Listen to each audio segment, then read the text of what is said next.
परमेश्वर जी की जय हो।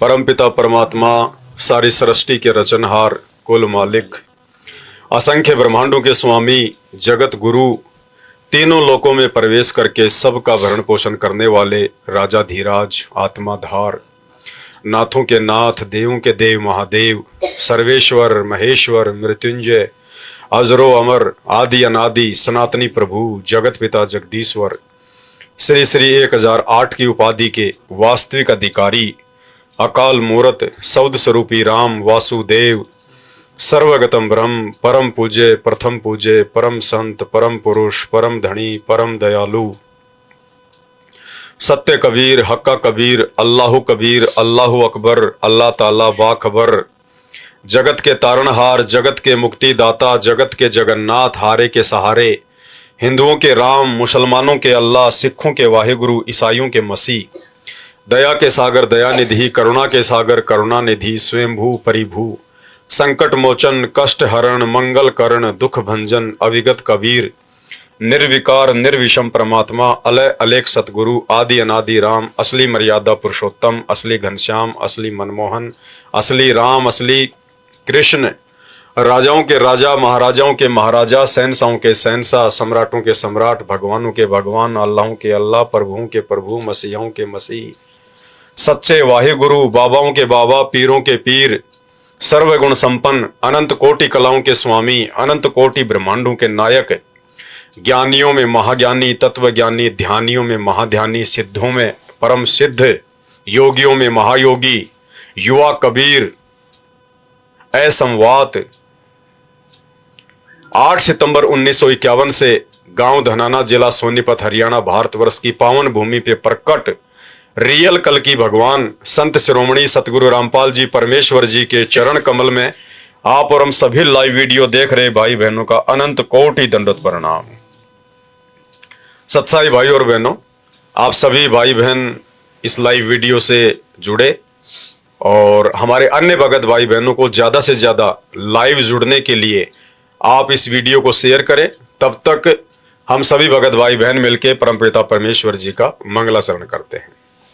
बंदी छोड़ सतगुरु रामपाल जी भगवान की, ग्रीव नमो नमो शतपुरुष को नमस्कार, गुरु की नहीं सुर नर मुनि जन साधुआ, संतों सर्वसदी नहीं, सतगुरु साहिब संत सब दंडोतम प्रणाम, आगे पीछे मध्य हुए तिनको जा कुर्बान, नराकार निर्विषम, काल जाल भय भंजनाम, निर्लेपम निज निर्गुणम, अकल अनुपवे सुन धुनाम, सोहम सुरति समापताम, सकल समाना उजल हिरंबर हरदमा, बेपरवाह था है वार पार नहीं मध्य, तम ग्रीव जो सुमर गणनायक गलता ना करो अनुग्रह सोही, पारस पद परवाना आदि गणेश मना, गणनायक देवन देवा चरण कमल लो ल्याऊं, आदि अंत करूं सेवा, परम शक्ति संगीतम, हृदय सिद्धि दाता सोई, अविगत गुण है अतीतम, सत्य पुरुष निर्मोही, जगदम्बा जगदीशा, मंगल रूप मुरारी, तन मन अर्पू सीसा, भक्ति मुक्ति भंडारी, सुर नर मुनि जन ध्यावे, ब्रह्मा विष्णु महेश शेष सहस मुख गावे, पूजे आदि गणेशा, इंद्र कुबेर सरीखा, वरुण धर्म राय ध्यावे, समर्थ जीवन जी का, मन इच्छा फल 33 कोटि अधारा, ध्यावे सहस 88, उतरे भव जल यम की फांसी, 33 कोटि अधारा, ध्यावे सहस 88, उतरे भव जल कट है यम की फांसी। बंदी छोड़ सतगुरु रामपाल जी भगवान की जय हो। बंदी छोड़ सतगुरु रामपाल जी भगवान की, बंदी छोड़ सतगुरु रामपाल जी भगवान की। सत्साई भाई और बहनों, दया परमपिता परमेश्वर सारी सृष्टि के रचनहार असली कबीर परमात्मा सतगुरु रामपाल जी की, जिनके आशीर्वाद से, जिनके रहमो करम से आप और हम सभी भगत भाई बहनों को इस कलयुग की पिछली पीढ़ी में सर्वप्रथम तो उनकी परम पावन शरण प्राप्त हुई और उसके बाद परमेश्वर ने हमें साध संगतियों से जोड़ा। भाई और बहनों, 30-32 साल का समय कम नहीं होता है एक परम संत के लिए, परमात्मा के लिए। जरा सा विचार करके हम सोचेंगे तो बहुत कुछ समझ में आएगा। एक मंत्री, एक मुख्यमंत्री या देश का प्रधानमंत्री, राष्ट्रपति जब किसी स्टेट में दौरे पर जाता है तो उसके स्वागत के लिए जिधर से उनकी यात्रा निकलती है, उनकी गाड़ियां निकलती हैं, उस रास्ते को साफ कर दिया जाता है। अगर रोड पे खड्डे हैं, रातों रात उनको भर दिया जाता है। उनकी यात्रा का मार्ग यदि कच्ची बस्ती से होकर जाता है या किसी गंदी जगह से होकर जाता है तो वहां के स्थानीय प्रशासन के द्वारा कच्ची बस्ती को ढक दिया जाता है। रातों रात उनका श्रृंगार कर दिया जाता है ताकि प्रधानमंत्री जी या राष्ट्रपति जी को देखने में जरा भी बुरा ना लगे, जबकि वो अपनी गाड़ी के अंदर सिक्योरिटी में चलता है। बाहर वो झांकता भी नहीं है, गाड़ियों में उसके पर्दे लगे होते हैं, लेकिन फिर भी उसकी मेहमान नवाजी में कि जरा भी यदि उनको बुरा लग गया, जरा सा भी यदि उन्होंने हमें कोई टिप्पणी कर दी तो हमारी जो मेहमान नवाजी है वो छोटी पड़ जाती है। वो अपनी इज्जत बचाने के लिए ऐसा सब कुछ करते हैं। और यदि हम विचार करेंगे परमपिता परमेश्वर सतगुरु रामपाल जी भगवान को लेकर, जो कि राजाओं के राजा हैं, शहंशाहों के शहंशाह, सम्राटों के सम्राट, भगवानों के भगवान, कबीर भगवान, सतलोक के राजा, और सतलोक की तुलना यदि हम इस लोक से करें, पृथ्वी लोक से करें, तो परम पूज्य सतगुरु रामपाल जी भगवान ने बताया कि ये एक कूड़े का ढेर है, कूड़े का ढेर।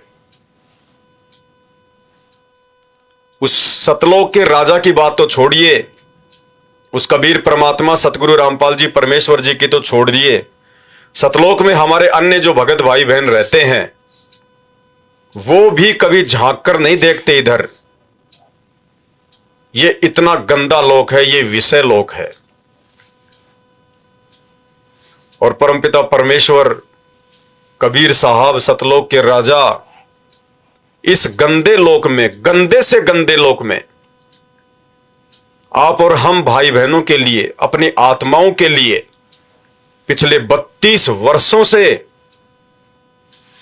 आप और हम जैसे अज्ञानी दो कोड़ी के जीवों की, जो उनको समझ नहीं पाए, उनके सत्संगों को गहनता से सुन नहीं पाए, उनकी गालियां खा रहे हैं,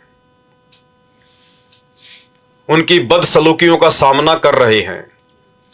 आप और हमारे लिए परमपिता परमेश्वर जेल गए, आज भी जेल में बैठे हैं। भाई और बहनों, इन बातों पे जब हम विचार करेंगे तो आप और हमें पता चलेगा कि उस परमपिता परमेश्वर जी के लिए, परम पूज्य सतगुरु रामपाल जी भगवान के लिए आप और हम सभी आत्माएं कितनी इंपॉर्टेंट है, कितनी महत्वपूर्ण है, जिनके लिए परमात्मा इतना दुख उठा रहे, इतना संघर्ष कर रहे हैं। परमार्थ के लिए निस्वार्थ भाव से 32 वर्षों से वे अनवरत इस सेवा में लगे हुए, इस कार्य में लगे हुए हैं, जबकि उनका कोई स्वार्थ नहीं है। स्वार्थ तो आप और हमारा है, आत्म कल्याण का, मोक्ष का। जागरूक तो हमें होना चाहिए, संघर्ष तो बढ़ चढ़ के हमें करना चाहिए, मर्यादाओं को लेके सजग आप और हमारे को होना चाहिए। लेकिन आप और हमसे लाखों गुना अधिक मेहनत, संघर्ष परमपिता परमेश्वर आप और हमें ही जगाने के लिए कर रहे हैं। तो 32 साल का सफर एक महापुरुष का कम नहीं होता है। सीधे सीधे शब्दों में कहें, 30-32 साल तक यदि किसी जानवर को भी रोजाना गीता पढ़ाई जाए तो 30-32 वर्षों में तो वो गधा भी, वो बैल भी, वो जानवर भी बैकुंठ को जाने के लिए सहर्ष तैयार हो जाएगा। और आप और हम मानव शरीरधारी इस पृथ्वी के सर्वश्रेष्ठ बुद्धिजीवियों की हालत यह है कि 32 वर्षों के इस संघर्ष के बावजूद लाखों की संख्या में परमेश्वर सतगुरु रामपाल जी के फॉलोवर जरा भी विचार नहीं करते कि कौन से कुकर्म करने से हमारी मर्यादा टूटेगी और कौन से सुकर्म करने से परमपिता परमेश्वर हमसे प्रसन्न होंगे, हमारी जो है भक्ति बनेगी। और साध संगतियों के माध्यम से परमपिता परमात्मा ने अपनी एक बहुत बड़ी मेहर बख्शी है, एक रजा बख्शी है। आप और हम आत्माओं को परमात्मा ने सूक्ष्म दृष्टि दी है। परमात्मा ने आप और हम सभी आत्माओं का ज्ञान योग खोल दिया है, तभी तो हम गुरुदेव भगवान को समझ पा रहे हैं, हम उनके सत्संगों को समझ पा रहे हैं। और हम एक विशेष कसक के साथ, एक विशेष लगन के साथ, एक विशेष चिंता के साथ कि कहीं गुरुदेव भगवान के द्वारा बताई गई मर्यादाओं का खंडन ना हो जाए, कहीं मेरी बनी बनाई भक्ति का सत्यानाश ना हो जाए, कहीं मेरे पूज्य गुरुदेव भगवान मेरे किसी कर्म कुकर्म से दुखी ना हो जाए। आप और हम सोचने लगे हैं, विचार करने लगे हैं। इसी को परमपिता परमेश्वर की विशेष मेहर कहते हैं। और इस मेहर को इसी प्रकार से आप और हम सभी भगत भाई बहनों ने आजीवन बनाकर रखनी है। आज हम गुरुदेव भगवान के आशीर्वाद से इसी प्रकार के एक मुद्दे पर बात करेंगे, चर्चा करेंगे। ये साथ संगति बहुत ही ज्यादा विशेष होगी,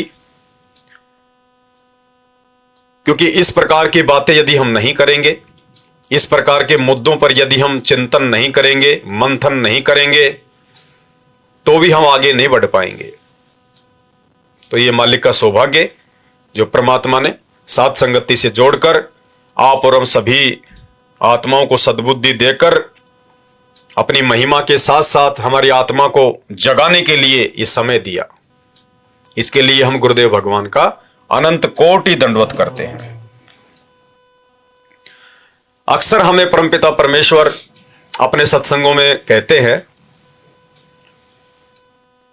कि फॉर्मेलिटी के तौर पर तुम लोग बोलते हो, पहले बोलते थे जब आरतियां करते थे देवी देवताओं के सामने खड़े होके कि तन मन धन सब तेरा, तेरा तुझको अर्पण स्वामी क्या लागे मेरा। कि हे भगवान, हे स्वामी, ये तन, ये मन, ये धन संपत्ति, ये सब कुछ आपकी है और ये आपकी, आपको समर्पित परमात्मा, मेरा कुछ नहीं लगता। और मंगलवार को 1.25 रुपए का या तो प्रसाद बांट देते, 2-4 अगरबत्तियां आलू के अंदर घुसेड़ के देवता के आगे रख के आ जाते, 2-4 पतासे उसको जो है प्रसाद के लगा देते। महीने 2 महीने में कभी अमावस्या को या पूर्णिमा को कोई खीर या कोई चूरमा बना लेते। कोई भिखारी मिल जाता तो उसको 2 रुपए दे देते। बस यही हमारा दान पुण्य था। इतनी संपत्ति को हमने परमात्मा को समर्पित करना जो है वो सीखा था। गुरुदेव ने बताया तुम केवल फॉर्मेलिटी के लिए बोलते थे, लेकिन अब यह ज्ञान होने के बाद में इस मार्ग में फॉर्मेलिटी नहीं चलेगी। और गुरुदेव ने बताया यहां तुम्हारी रिहर्सल होगी, यहां मात्र जुबान से बोलने से बात नहीं बनेगी, तुमने वैसा करना पड़ेगा जैसा तुम सीख रहे हो, जैसा तुम्हें सिखाया जा रहा है अपने गुरुदेव के द्वारा। तो परमेश्वर ने कहा कि जगत वाले तो बिना इस तत्व ज्ञान के खाली फॉर्मलिटी में बोलते रहते हैं कि तन मन धन सब तेरा, और तेरा तुझको अर्पण प्रभु क्या लागे मेरा। और यहां गुरुदेव ने बताया कि भाई तन मन धन सब मेरा, कि ये तेरे बोलने की आवश्यकता नहीं है, ये तो है ही मेरा। अगर तेरा है तो बता दे तू कहां से लाया। तेरे बाप दादे का तेरा नहीं हुआ, तेरे पूर्वजों का तेरा नहीं हुआ, और ना तेरा तेरा होगा। ये तन भी तेरे को मैंने दिया, ये मन भी मैंने दिया, ये संपत्ति ये धन भी तेरे को मैंने दिया। तू तो मां के पेट से नंगा आया था, ये तेरा है ही कहां। अब तुझे विचार करना पड़ेगा इस बात पर कि तन मन धन सब मेरा। और भाई जिस दिन मेरा मुझको देने का समय आएगा तो कालजा पाटेगा तेरा। उस समय पता चलेगा कि तू जुबान से बोलता है या वास्तव में तूने कुछ समर्पित भी करना सीखा है। भाई और बहनों, ये इस प्रकार के विशेष मुद्दे गुरुदेव भगवान के विशेष आशीर्वाद से, उनकी मेहर से, उनके द्वारा बख्शी सद्बुद्धि से ही भाई बहनों के बीच में मुंह से निकलते हैं। ये किसी जीव के बस की बात नहीं है जो अपने जैसे दो कोड़ी के जीवों को बैठ के समझा सके। हमारा केवल ये शरीर है, आप और हम केवल निमित्त मात्र हैं। ये शब्द देने वाले, ये शक्ति देने वाले, ये बुलवाने वाले, सब कुछ हमारे पूज्य गुरुदेव भगवान है। उन्हीं की दया से, उनकी रहम से ही सब कुछ है। तो आज हमने इस मुद्दे पर थोड़ा सा डिस्कस करना है, हमने थोड़ा सा विचार करना है, हमने थोड़ा चिंतन करना पड़ेगा कि क्या हम सब कुछ छोड़ने के लिए तैयार हुए हैं या नहीं हुए हैं। अपने आप को परखना पड़ेगा, स्वयं अपने आप की परीक्षा लेनी पड़ेगी। देखो, हमें परमात्मा ने स्थूल शरीर दिया है ये, और इस स्थूल शरीर के अंदर एक दूसरा शरीर है, सूक्ष्म शरीर। उसके बाद में 3 शरीर हमें गुरुदेव ने और बताए, कारण, महाकारण, केवल्य।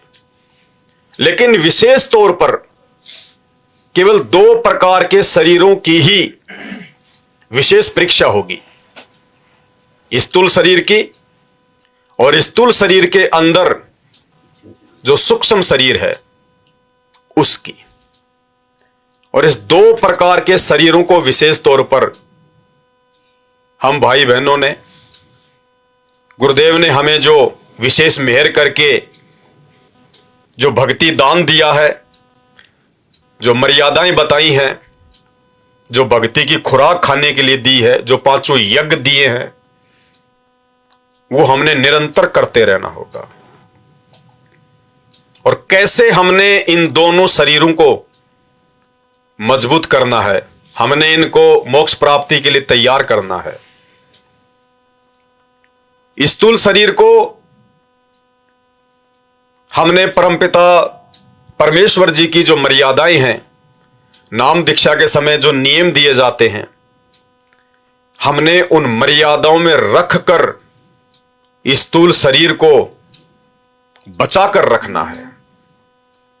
स्थूल शरीर यदि बचकर रहेगा तो हमारा जो सूक्ष्म शरीर है वो सुरक्षित रह पाएगा, क्योंकि जो सूक्ष्म शरीर है वो केवल स्थूल शरीर के ही भरोसे है। इस पृथ्वी लोक पर स्थूल शरीर की परीक्षा होगी, और ये स्थूल शरीर छोड़ने के बाद में जब हम त्रिकुटी पर जाएंगे तो वहां पर हमारे सूक्ष्म शरीर की परीक्षा होगी। हमने ये विचार करना होगा, ये देखना होगा कि मेरा जो ये स्थूल जो शरीर है ये कितना तैयार हुआ है, क्योंकि हम भगत हैं। और परमात्मा ने भगत की मृत्यु के विषय में बताया कि भगत जब शरीर छोड़ता है तो उसको मौत का जरा भी एहसास नहीं होता है, उसको जरा भी भय नहीं लगेगा। आम प्राणियों को मौत के समय जो पीड़ा होती है, भगत को वो पीड़ा भी नहीं होगी। लेकिन वो कब नहीं होगा ऐसा? जिस समय हम इस धरती पर अपने गुरुदेव भगवान की भक्ति से, उनकी मर्यादाओं में रहकर इस स्थूल शरीर को हम तैयार कर लेंगे, हम इसको पका लेंगे। उस समय जब हमारा अंत समय आएगा, शरीर छोड़ने का वक्त आएगा, तो उस समय हमारा यह शरीर मर्यादाओं में रहकर भक्ति करने के चलते ऐसे छूटेगा जैसे कोई फल जब पूर्णतया पक जाता है तो उस फल को तोड़ने की आवश्यकता नहीं पड़ती, वो स्वतः ही पेड़ से झड़कर नीचे गिर जाता है। या उसके पकने के बाद जरा सी भी हवा चलेगी या माली पेड़ को जरा सा भी हिलाएगा, तुरंत वो फल नीचे गिर जाएगा। उस फल को तोड़ने के लिए ज्यादा मेहनत करने की आवश्यकता नहीं है। और यदि वो फल कच्चा रह जाता है तो उसको तोड़ने में बड़ी दिक्कत होती है। तो इसी प्रकार भाइयों और बहनों, गुरुदेव भगवान ने हमें जो भक्ति दी है, अब इस भक्ति को गुरुदेव के द्वारा दिए गए ज्ञान को आधार बना के हमने स्वयं ही प्रफुल्लित करना है। परमात्मा ने हमारे को मार्ग दिखा दिया, परमेश्वर ने हमें रास्ता दिखा दिया, गुरुदेव भगवान ने हमें सही और गलत की जानकारी दे दी। अब उस रास्ते पर चलना आप और हमारा काम है। अगर हम मर्यादाओं में रह के चलेंगे, गुरु को भगवान मानकर भक्ति करेंगे, ज्ञान को आधार बनाकर चलेंगे, तो हमारा जो स्थूल शरीर है अंत समय तक वो बिल्कुल प्रफुल्लित हो जाएगा, वो तैयार हो जाएगा। तो यहां हमने रिहर्सल करते रहना है कि कहीं मैं गुरुदेव भगवान की मर्यादाओं से इधर उधर तो नहीं हो रहा हूं। जो मुख्य मुख्य नियम मुझे मेरे गुरुदेव भगवान ने दिए हैं, मैं सही प्रकार से उनका पालन कर पा रहा हूं या नहीं कर पा रहा हूं। मैं गुरुदेव के ज्ञान को अच्छे से आधार बनाकर भक्ति मार्ग पर चल पा रहा हूं या नहीं चल पा रहा हूं। इन सब बातों की रिहर्सल हमने निरंतर जो है वो करते रहना है। रह रहकर हमने विचार करते रहना है। हमने हर प्रकार की इस काल की जो प्रेरणाएं हैं, हमने उनको समझते रहना है। संध्या आरती में परमात्मा हमें पढ़ाते हैं, या तन में मन मूर्ति देखो, कि जो तुम्हारा ये शरीर है ना, इसके अंदर अपने गुरुदेव के ज्ञान को आधार बनाकर अब तुम्हें चेक करना है, तुमने देखना है कि तुम्हारे इस मन, तुम्हारे इस शरीर के अंदर काल कहां है, मन कहां है। और उसकी हम कैसे पहचान करेंगे? हमारे मन में उठने वाली जो प्रेरणाएं हैं, कौन सी प्रेरणाएं उस परमेश्वर की हैं और कौन सी प्रेरणाएं शैतान की हैं, इस काल की हैं। अगर कोई गलत कार्य करने की प्रेरणा उत्पन्न होती है, अगर कोई मर्यादा तोड़ने की कुप्रेरणा उत्पन्न होती है, तो हमने ये विचार कर लेना चाहिए कि ये मन करवा रहा है। यदि मंत्र करने की इच्छा, सत्संग सुनने की कोई प्रबल इच्छा, दान धर्म करने की कोई इच्छा जागृत हो रही है, तो सोच लेना चाहिए कि ये सतगुरु की प्रेरणा है, ये अच्छी प्रेरणा है। तो अब हमने गुरुदेव के ज्ञान को बीच में रखकर इस तत्व ज्ञान रूपी लाइट को हाथ में लेकर इसका इस्तेमाल करके अब हमने स्वयं इतना मजबूत होना पड़ेगा, इतना हमने तैयार होना पड़ेगा कि हम खुद ये निर्णय कर सकें कि जो मन है वो हमें कैसे भटकाएगा और जो परमात्मा है, जो सतगुरु हैं, वो कैसे सत प्रेरणाएं करके हमें भक्ति मार्ग पर आगे बढ़ाएंगे। तो कहने का मतलब है, अब हमने गुरुदेव के ज्ञान को आधार बनाकर भक्ति मार्ग पर चलना सीखना होगा। बच्चा जब छोटा होता है तो माता पिता उसकी उंगली पकड़कर उसको चलाते हैं, घेरा बनाकर चलते हैं ताकि बच्चा नीचे ना गिर जाए। और जब वो बच्चा अपने पैरों पर जब वो चलने लग जाता है तो माता पिता उसको छोड़ना शुरू कर देते हैं। और एक समय ऐसा आता है कि उस बच्चे को माता पिता की आवश्यकता नहीं पड़ती है।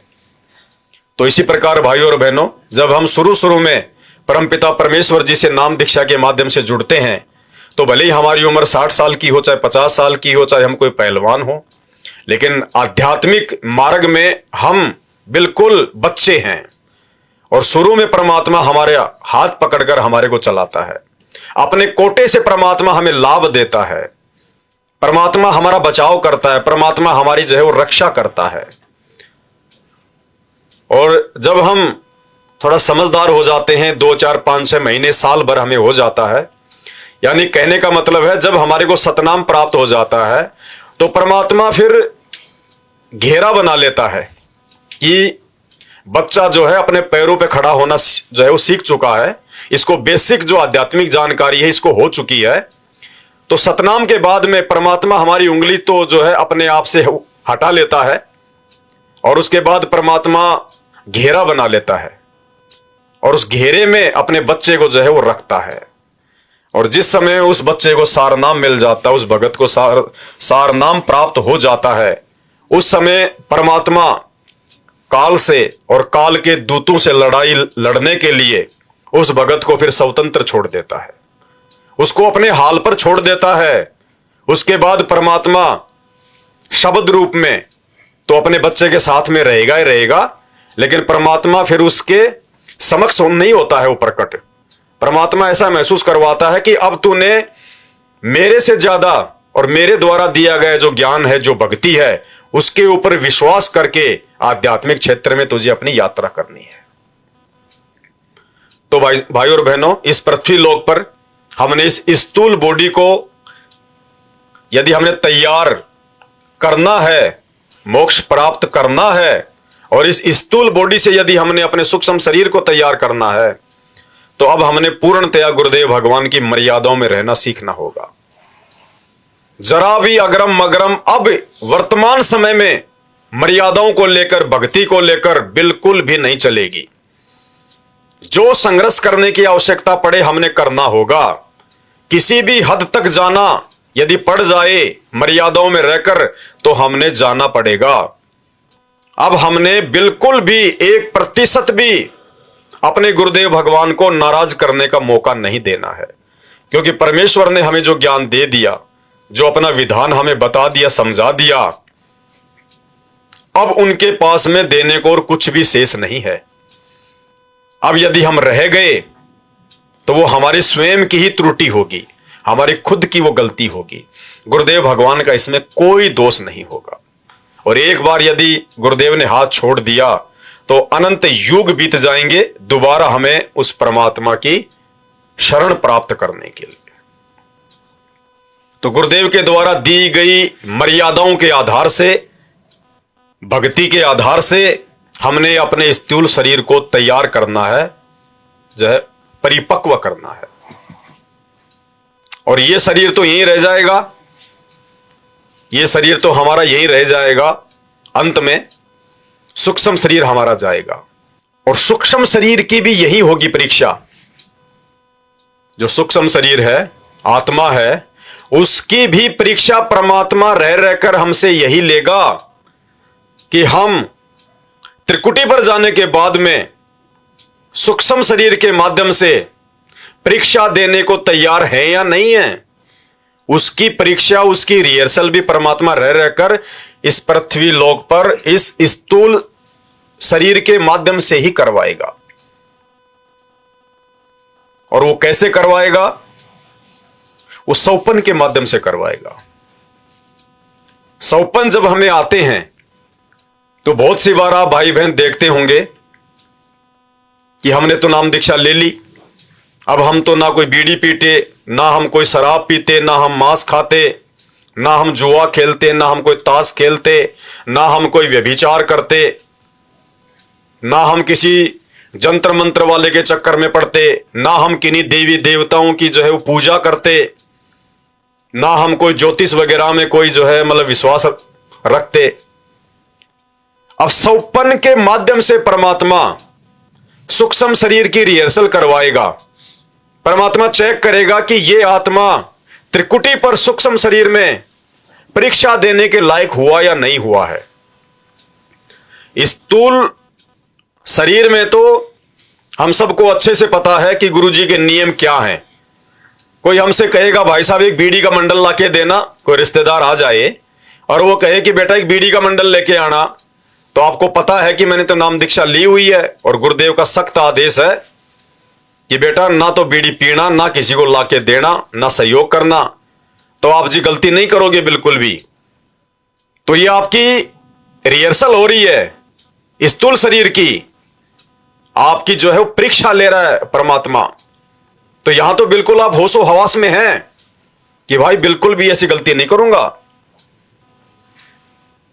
और जो सूक्ष्म शरीर है उसकी रिहर्सल, उसकी परीक्षा परमात्मा सौपन के माध्यम से होगी।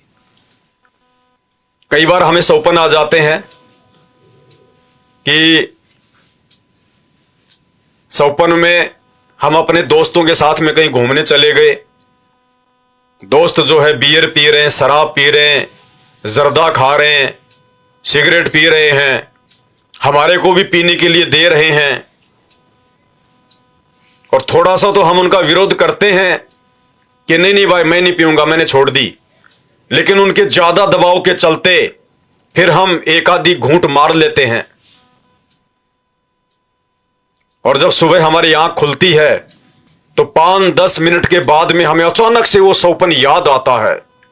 और सौपन जब याद आता है तो उस समय हमारा क्या रिएक्शन होता है, उस समय हमारा क्या रिएक्शन होता है, ये सूक्ष्म शरीर का एग्जाम होता है। यानी आपने सौपन में, जब आपको सौपन आ रहा था तो जो स्थूल शरीर है ये तो सो रहा था, ये तो बेसुध था, ना हिल रहा था ना ये डुल रहा था, ये तो बिल्कुल बेजान होके खाट पे पड़ा हुआ था।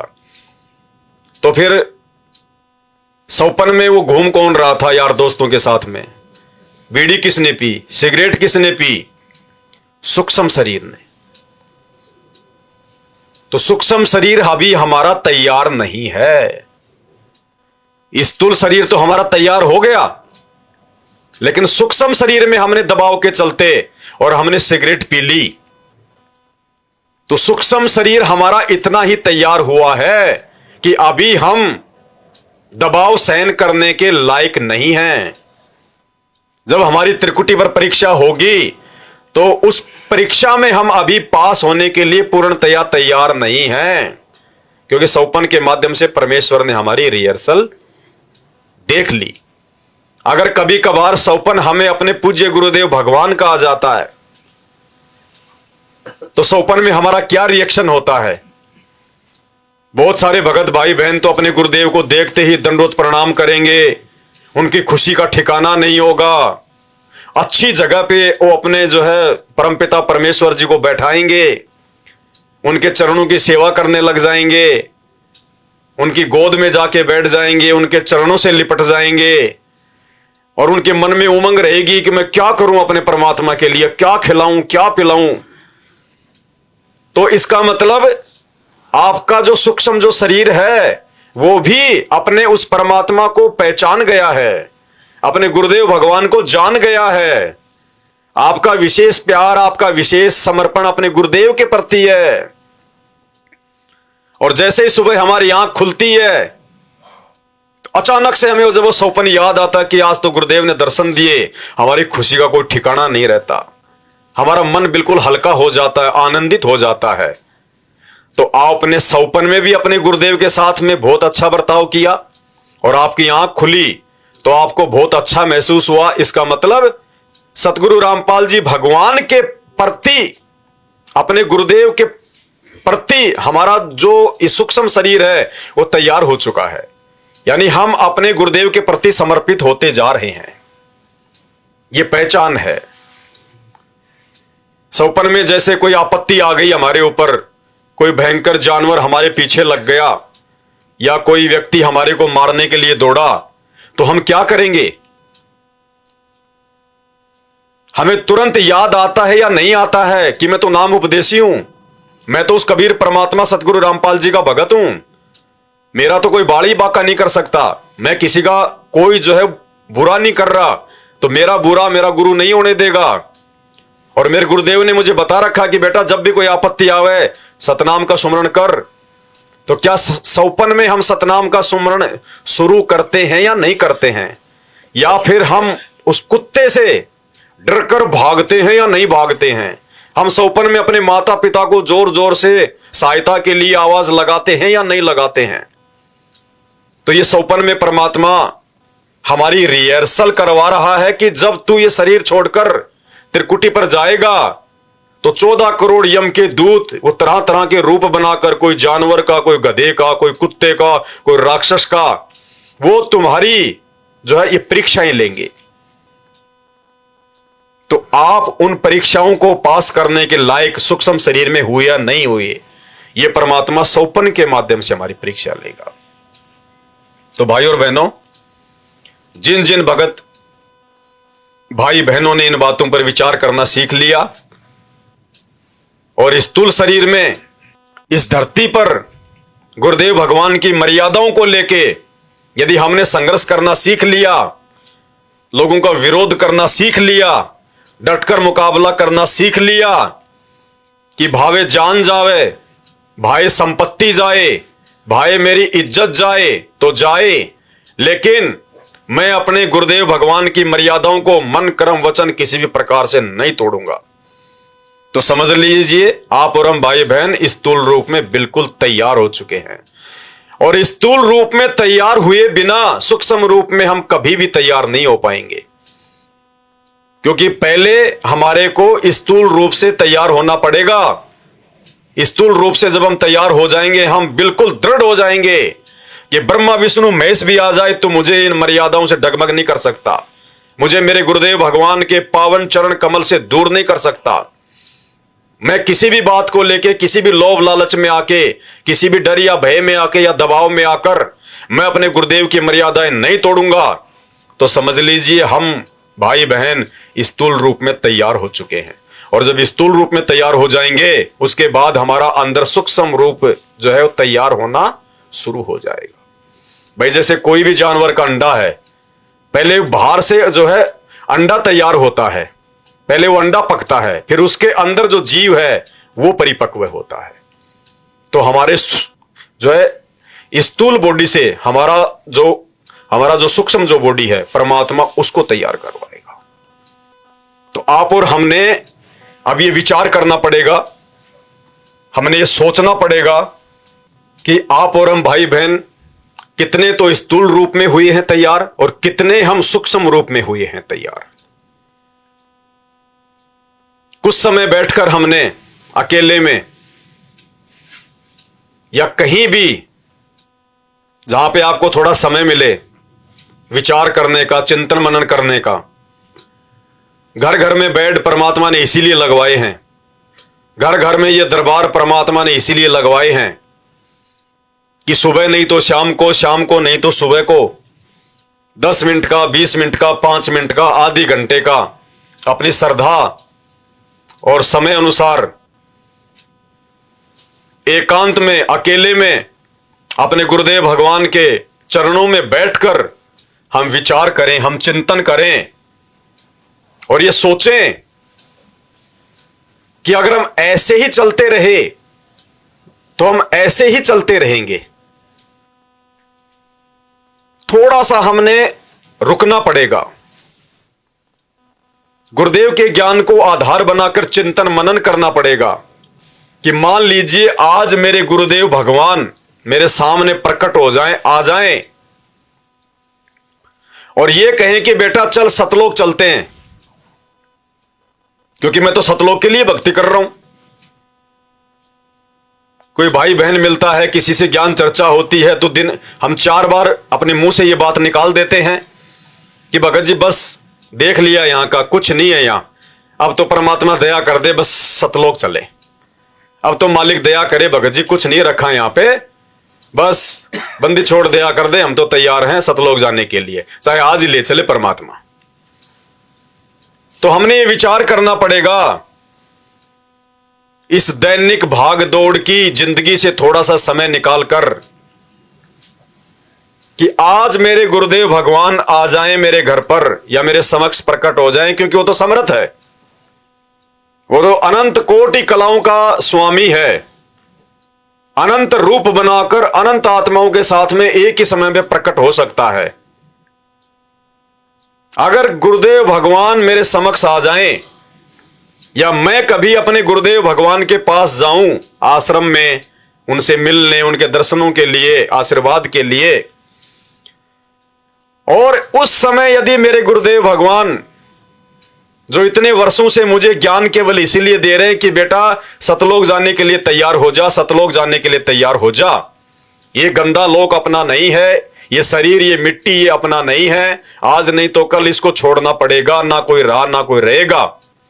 गुरुदेव भगवान कहें कि बेटा चल सतलोक, विमान तैयार है, तो उस समय मेरे मन की क्या प्रक्रिया होगी, मेरे सूक्ष्म शरीर की क्या प्रक्रिया होगी? क्या मेरा मन, क्या मेरा वो सूक्ष्म शरीर मुझे उस वक्त सतलोक जाने के लिए फ्री छोड़ेगा या नहीं छोड़ेगा? मैं यहां पे किन किन सांसारिक और भौतिक वस्तुओं से बंधा हुआ हूं? कौन सी संपत्ति ने मेरे पैरों में जंजीर डाल रखी है? क्या उस समय मुझे, मेरे जो बेटा बेटी हैं, क्या मुझे उनकी कोई चिंता सताएगी कि अभी तो बेटा बेटी की शादी नहीं हुई, अभी तो वो स्कूल में जा रहे हैं, अभी तो वो छोटे हैं? क्या मुझे उस समय मेरे माता या मेरे पिता की कोई चिंता होगी कि अभी तो मेरे माता पिता ही बैठे हैं, उनसे पहले मैं चला गया तो इनकी सेवा कौन करेगा? क्या उस समय मैंने सारा जीवन में जो जोड़ा, जो कमाया, संपत्ति, मकान, कार, कोठी, जमीन, जायदाद, प्लाट, पैसा, बैंक बैलेंस, क्या वो चीजें मुझे रोकेंगी? क्या वो मुझे वो खींचेंगी कि मैंने तो इनका यूज किया ही नहीं, मैंने तो जोड़ जोड़ के इनको खाली रख दिया, इनको कौन खर्चेगा, इनको कौन बरतेगा? मेरे बाद में मेरे जमीन का क्या होगा? मेरे बाद में मेरे उस शहर वाले उस प्लाट का क्या होगा? उस प्लाट में हम 3 लोगों की हिस्सेदारी है, मेरे अलावा तो मेरे बच्चों को मालूम ही नहीं। अगर मैं आज सतलोक चला गया तो क्या होगा मेरे हिस्से का? कौन कौन सी चीजें हमारे को रोकेंगी? अगर वो बेटा बेटी, वो मोह ममता यदि हमारे को रोक रही है, क्योंकि जब हम गुरुदेव की शरण में आ जाएंगे और हम सत भक्ति करेंगे तो परमात्मा इस आत्मा को एक शक्ति देता है चिंतन करने की, सही और गलत का जो है फैसला करने की। गुरुदेव भगवान ने बताया कि इस शरीर में 2 एलिमेंट हैं, एक है इस काल का और एक है उस परमात्मा का।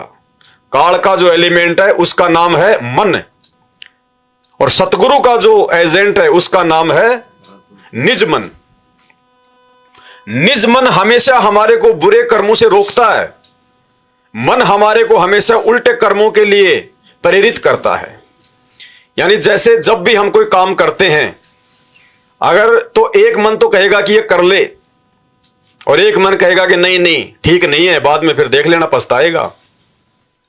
तो जो हमें रोक रहा है वो बुरा काम करने से, वो परमात्मा का एजेंट है, वो परमात्मा का है निज मन, और जो हमें उल्टा काम करने के लिए जो प्रेरित जो करता है वो है मन। तो परमात्मा इस जीव को, इस आत्मा को एक चिंतन की एक शक्ति देता है और निज मन के माध्यम से कि अभी तो कितना तैयार है, कितना तैयार नहीं है। अगर हमें चिंता सता रही अपने बेटा बेटी की, मोह ममता की, कि मेरा बेटा क्या होगा, इसका भी छोटा है, तो भाई और बहनों, हमने ऐसे बहुत सारे एग्जाम्पल अपने गुरुदेव भगवान से भी हमने सुने होंगे, क्योंकि ज्ञान परमात्मा ने इसीलिए दिया होता है। इतना ज्ञान भगवान रह रहकर इसीलिए देते हैं कि हम काल की इन बेड़ियों को हम लोग चिंतन मनन करके, सत्संग सुन के हम इनको तोड़ सकें। और हमारे आसपास भी ऐसे बहुत सारे एग्जाम्पल, ऐसी घटनाएं घटित हो चुकी होती हैं, उन घटनाओं के माध्यम से भी हम सोच सकते हैं। ऐसे बहुत सारे आपको बेटे और बेटियां मिलेंगी, लड़के और लड़कियां मिलेंगी, जिनके पिता उनके जन्म से पहले ही मर गए थे या उनको छोटा छोटा छोड़ के मर गए थे, और आज बिना बाप के वो बेटा बेटी उन बाप वाले बेटा बेटियों से अच्छी पोस्ट पे, अच्छी नौकरियों में, आज वो जीवन में सांसारिक लोग जिनको सफल मानते हैं वो सफल हैं। तो हमने गुरुदेव के ज्ञान को आधार बनाकर यह विचार करना पड़ेगा कि भाई बार बार कहा करते थे परमात्मा, बार बार कहा करते थे हमारे को मालिक कि भाई अगर ये तेरे बेटा बेटी हैं, तेरे को अगर इतना ही इनमें प्यार है तो बता दे ये पिछले जन्म में कहां थे, ये तेरे बेटा बेटी थे या किसी और के बेटा बेटी थे, या फिर तू इनका बेटा था इनका पिछले जन्म में। और गुरुदेव भगवान हमें कहते थे कि भैया सब अपनी जो किस्मत है ना मां के पेट से विधाता के द्वारा लिखवा कर लाते हैं, कोई किसी बाप के या मां के भरोसे नहीं आता, सब अपनी किस्मत लिखवा के लाते हैं। और तीसरी चीज परमात्मा हमें बार बार कहा करते थे कि बेटा यदि तू इन बेटा बेटियों को अपना बेटा बेटी समझेगा तो तू कभी भी इनकी मोह ममता से मुक्त नहीं हो पाएगा। अरे तू खुद किसी और का बेटा बेटी है, तू किसी और का रह के नहीं रह सकता, तू किसी और का हो ही नहीं सकता। ये शरीर तेरा भी छूटेगा, 1 किलो 1 मुट्ठी राख बन जाएगी। जब तू किसी का नहीं है तो तेरा कौन हो जाएगा यहां पे। और उन बेटा बेटियों को यदि हम परमात्मा को समर्पित कर देंगे कि परमात्मा जैसे आपने मेरे को तैयार किया मोक्ष के लिए, मालिक ये आपकी आत्माएं आपके हवाले, आपने तो इस दास को केवल एक जिम्मेदारी दी हुई थी, परमात्मा एक नौकरी दी हुई थी मेरे मालिक, मेरी नौकरी में अगर कोई कमी रही हो तो परमात्मा दास को क्षमा। बस हमारी इनमें इतनी ही मोह ममता होनी चाहिए, हमने अपने बेटा बेटियों को सही मार्ग पे लगा देना चाहिए, ताकि फिर जिम्मेदारी उन बेटा बेटियों की उस बाप की हो जाएगी, उन आत्माओं की असली परमात्मा की हो जाएगी। और इसी प्रकार से हम उन जिम्मेदारियों से मुक्त हो सकते हैं। अगर बेटा बेटी नाम पे नहीं लगते हैं, समझदार हो गए हैं, तो फिर हमने ज्ञान को आधार बनाना पड़ेगा कि भैया यहां तो देखो ऋण संबंध है, एक लेवा एक देवा दूतम, कोई किसी का पिता निपुतम, ऋण संबंध जुड़े सब नाता, अंत समय सब 12 बाटा। तो फिर गुरुदेव के ज्ञान को आधार बना करके भाई देख मैंने तो बच्चों को समझाया, खुद बताया, अब ये नहीं माने तो भाई इनकी किस्मत इनके संस्कार, अपन क्यों मौका चूके, ऐसा मौका बार बार नहीं मिलेगा। परमात्मा ने हमें कितना समझाया। तो बेटा बेटियों को या माता पिता की जो मोह ममता है उनको हमने गुरुदेव के ज्ञान को आधार बनाकर कुछ समय चिंतन मनन करके, अगर रोज समय नहीं मिलता है, नहीं कर पाते हैं, तो जो 2 4 5 दिन में एक बार तो हम प्रयास करें, गुरुदेव भगवान से अरदास करें, मालिक से दंडोत करके विनती करें कि परमात्मा अपने दास को, अपनी दासी को चिंतन मनन की थोड़ी परमात्मा शक्ति दो मेरे मालिक, ताकि अंत समय में ये बेटा बेटी ये मोह ममता के कारण ये काल की बेड़ियां ना बन जाएं मेरे लिए, क्योंकि काल तो हर प्रकार से हमारे को बांधने का प्रयास करेगा, उसका तो यही प्रयास रहेगा। दूसरा, यदि हमारे को संपत्ति को लेकर कोई भय है, कोई डर है अभी मन में, यदि काल ने हमारे को संपत्ति, पैसा, कार, कोठी, मकान, जमीन, जायदाद, खेत खलिहान, नौकरी, व्यापार, बिजनेस, यदि इन चीजों में उलझा रखा है, बांध रखा है, तो भी हमने विचार उसी प्रकार से करना पड़ेगा गुरुदेव के ज्ञान को आधार बना के, कि भाई परमात्मा ने तो ऐसे ऐसे उदाहरण दे दिए हमारे को कि ये ज्ञान समझ में आने के बाद, ये भक्ति समझ में आने के बाद, सतलोक की तुलना में ये गंदा लोक समझ में आने के बाद कि ये तो कूड़ा करकट है, कचरे का ढेर है, ये ज्ञान समझ में आने के बाद, और वर्तमान की तो बात छोड़ दो, वर्तमान में तो गुरुजी ने सारे शास्त्र दिखा दिए, इतने सत्संग सुना दिए, रोज सत्संग सुनने के लिए गुरुजी ने हमारे को टीवी, रेडियो, इंटरनेट, मोबाइल, पता नहीं क्या क्या दे दिया। और आज से पहले परमात्मा ने जिन जिन आत्माओं का उदाहरण दिया, उस समय तो वो आत्माएं साल 6 महीने में कभी कभार परमात्मा जी के प्रवचन सुनती थी, लेकिन वो आत्माएं भी इतनी जागरूक निकली, वो दृढ़ निकली कि आज हमारे पास तो है ही क्या, ले दे के किसी के पास में 1 करोड़ की संपत्ति होगी ज्यादा से ज्यादा, या कोई ऐसा भगत, कोई बिरला भगत होगा संत रामपाल जी का जिसके पास में 1 करोड़ से ऊपर की संपत्ति होगी, नहीं तो 95% उनके जो भगत है वो हैंड टू माउथ हैं। फिर भी कोई 5-10% ऐसे भगत हैं जिनके 1-2 प्लाट फालतू हो, तो फिर उनको विचार करना पड़ेगा कि बेटा तेरे पास तो है ही क्या, मालिक ने कितना बताया, कितना समझाया, 1 लाख पूत 1.25 लाख नाती, उस रावण के आज दीवाना बाती। और हिसार जेल से जो 19 नंबर की जो ऑडियो आई है उसमें परमात्मा ने क्या कहा, सर्व सोने की लंका होती रावण से रणधीरम, एक पलक में राज विराजे यम के पड़े जंजीरम। रावण जितना धनी धरती पर कोई नहीं हो सकता। परमात्मा ने क्या बताया, उसकी पूरी जो लंका थी, जो महल था, वो सोने का था। जो गारियां थी वो भी सोने की, ईंट भी सोने की। और अब गुरुदेव भगवान भेद खोल रहे हैं, भेद भक्ति मार्ग के। परमेश्वर कहते हैं आज से पहले यदि तुम्हें मैं ये अनसुनी बातें बताता, तुम जिंदगी में विश्वास नहीं करते। और भक्ति मार्ग का एक नियम है कि सच्चे गुरु की शरण में आने के बाद अगर भगत अपने गुरु की बातों पे अविश्वास करता है तो वो नाम रहित हो जाता है। तो गुरुदेव ने बताया कि बच्चों ये बातें अगर मैं तुम्हें 4 साल 5 साल पहले बताता, तुम यकीन नहीं कर पाते और गुरु मर्यादा से नीचे गिर जाते। अब मैं तुम्हें बताऊंगा तो सब कुछ तुम्हारे समझ में आएंगे, क्योंकि तुमने सत्संग सुन लिए। तो इस 19 नंबर की विशेष संदेश नाम की ऑडियो में गुरुदेव ने रावण के विषय में बताया कि रावण की जो लंका थी, उसका जो महल था वो कितना ऊंचा था, उसकी लंबाई कितनी थी पता है? 48 किलोमीटर। 48 किलोमीटर ऊंची रावण की लंका थी। अब कौन यकीन करे इस बात पे? कौन यकीन करे? 48 किलोमीटर। हम किसी ऐसे व्यक्ति को सुनाएंगे जिसने संत रामपाल जी का ज्ञान नहीं सुना, वो कहेगा भाई फेंको तो ऐसे ही फेंको, कम से कम लोगों को जचे तो सही। 48 किलोमीटर ऊंची लंका थी। सपने में बोल रहा है क्या? अरे उस समय तो ना कोई टेक्नोलॉजी थी, ना कोई इंजीनियर था, ना कोई फैक्ट्रियां थी, है ना कोई डिजाइन बनाने वाले थे, ना कोई कंप्यूटर थे जो किसी ने मैप बना दिया होगा, नक्शा बना दिया होगा। 48 किलोमीटर। आज इतनी टेक्नोलॉजी, इतना सारा ज्ञान विज्ञान, और पूरी दुनिया की सबसे ऊंची बिल्डिंग दुबई में वो बुर्ज खलीफा खाली 800 मीटर, 1 किलोमीटर भी नहीं। और तू कह रहा त्रेता युग में रावण ने 48 किलोमीटर ऊंचा महल बना रखा था। भाई और बहनों, ये भी आप और हमारी परीक्षा,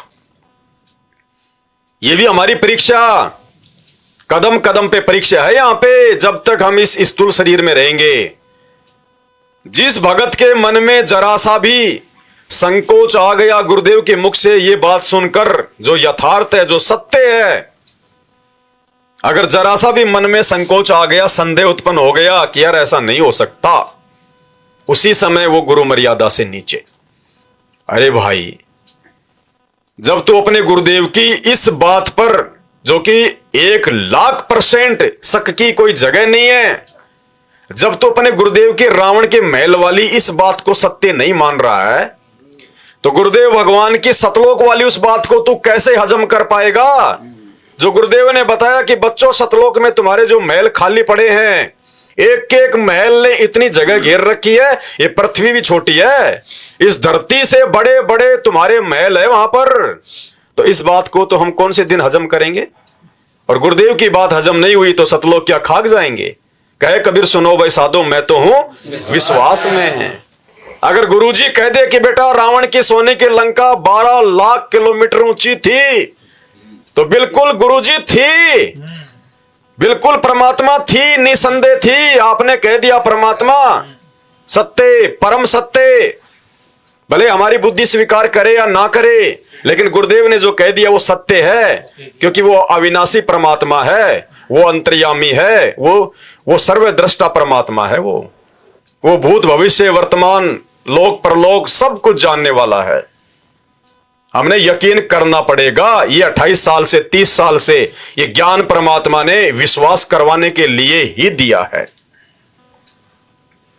तो इन बातों पर फिर हमने विचार करना पड़ेगा कि भाई तेरा तो खाली एक 200 गज का प्लाट है जिसमें चूहे बिल बना के रह रहे हैं, तेरी औकात उसकी 4 दीवारी जो है वो करवाने की भी नहीं है, हैं? और उस प्लाट को तू दिन में 3 बार पड़ोसियों को फोन करके पूछता है कि जी मेरी प्रॉपर्टी तो ठीक है, किसी ने कोई जो है कचरा वचरा तो नहीं डाल दिया मेरे प्लाट में, किसी ने कोई जो है कब्जा तो नहीं कर लिया मेरे प्लाट में, कोई ग्राहक आया कि नहीं आया, कोई अच्छा पैसा लगाने वाला, बस इतना सा।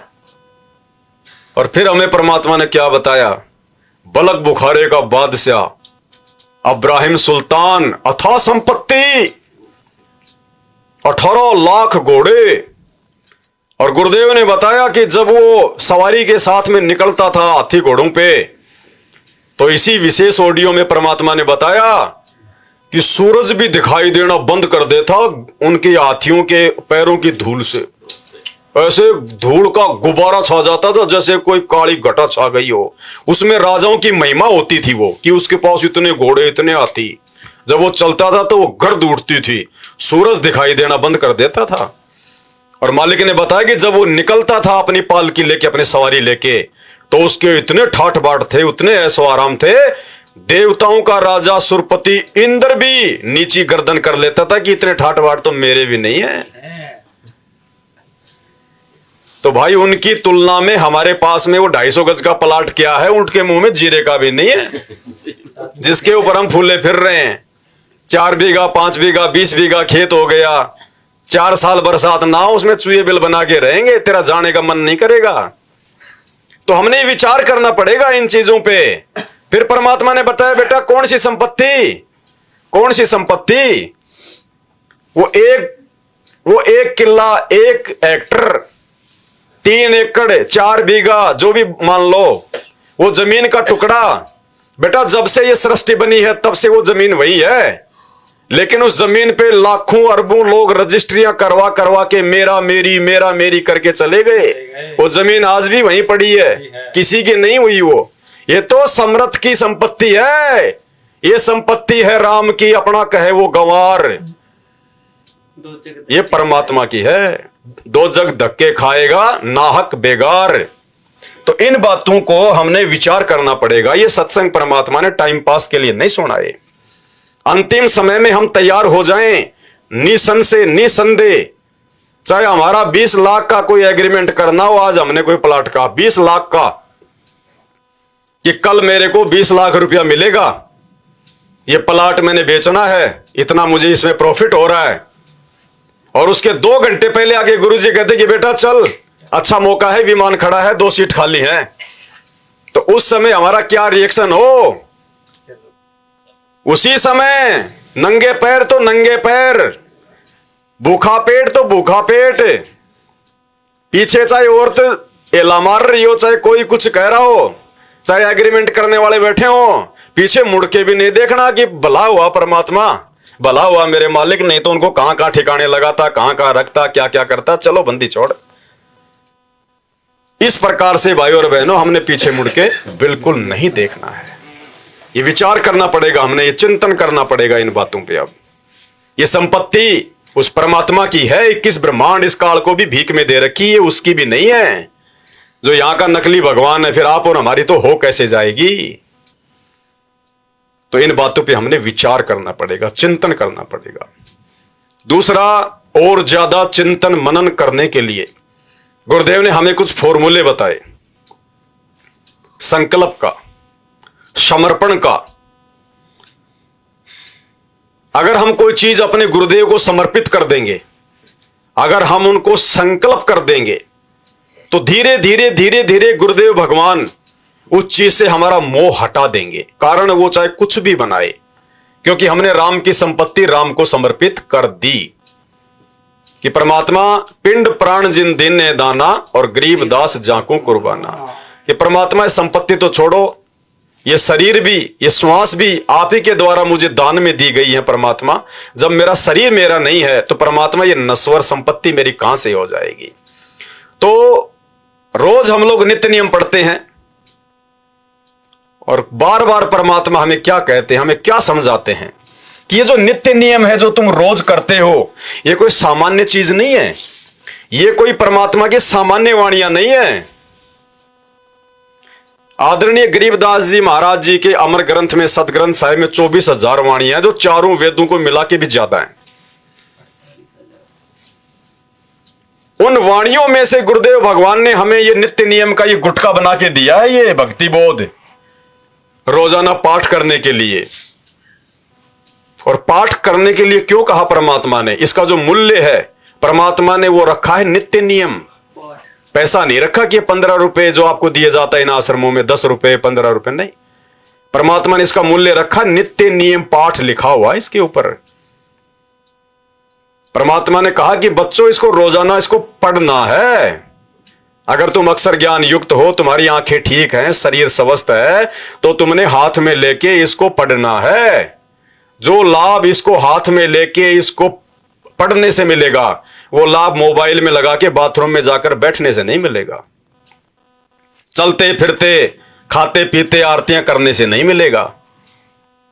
पाठ करेंगे, शब्दों पे ध्यान देंगे तो चिंतन मनन करेंगे, दिमाग में चीजें बैठेंगी।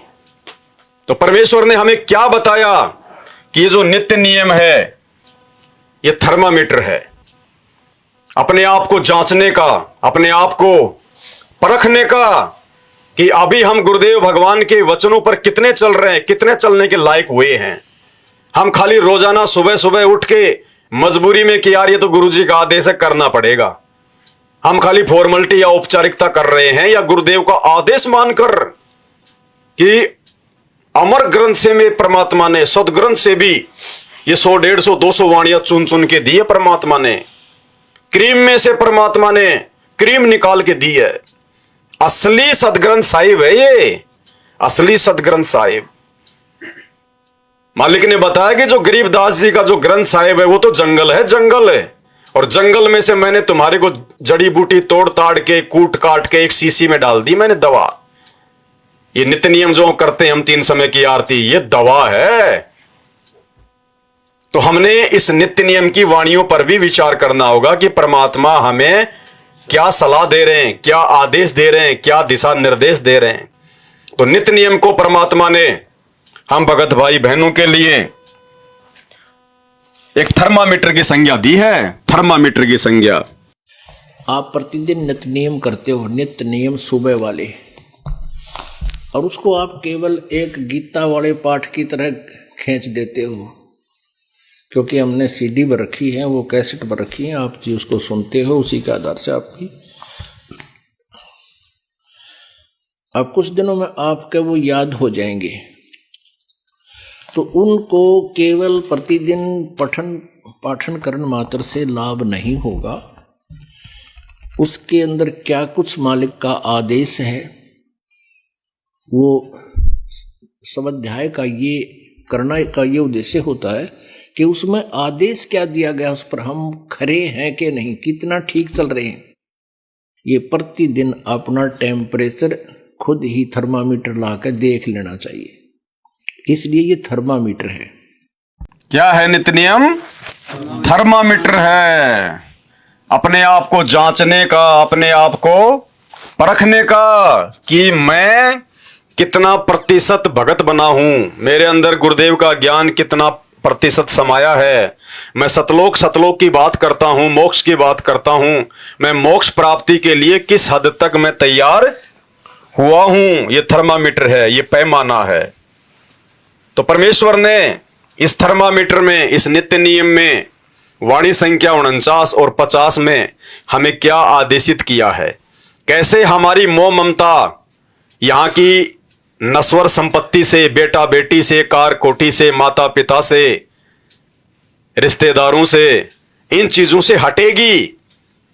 तो हटने के 2-3 फॉर्मूले हमें परमपिता परमेश्वर ने बताया कि सबसे पहले तो ज्ञान को आधार बनाना पड़ेगा, चिंतन करना पड़ेगा, मंथन करना पड़ेगा, विचार करना पड़ेगा।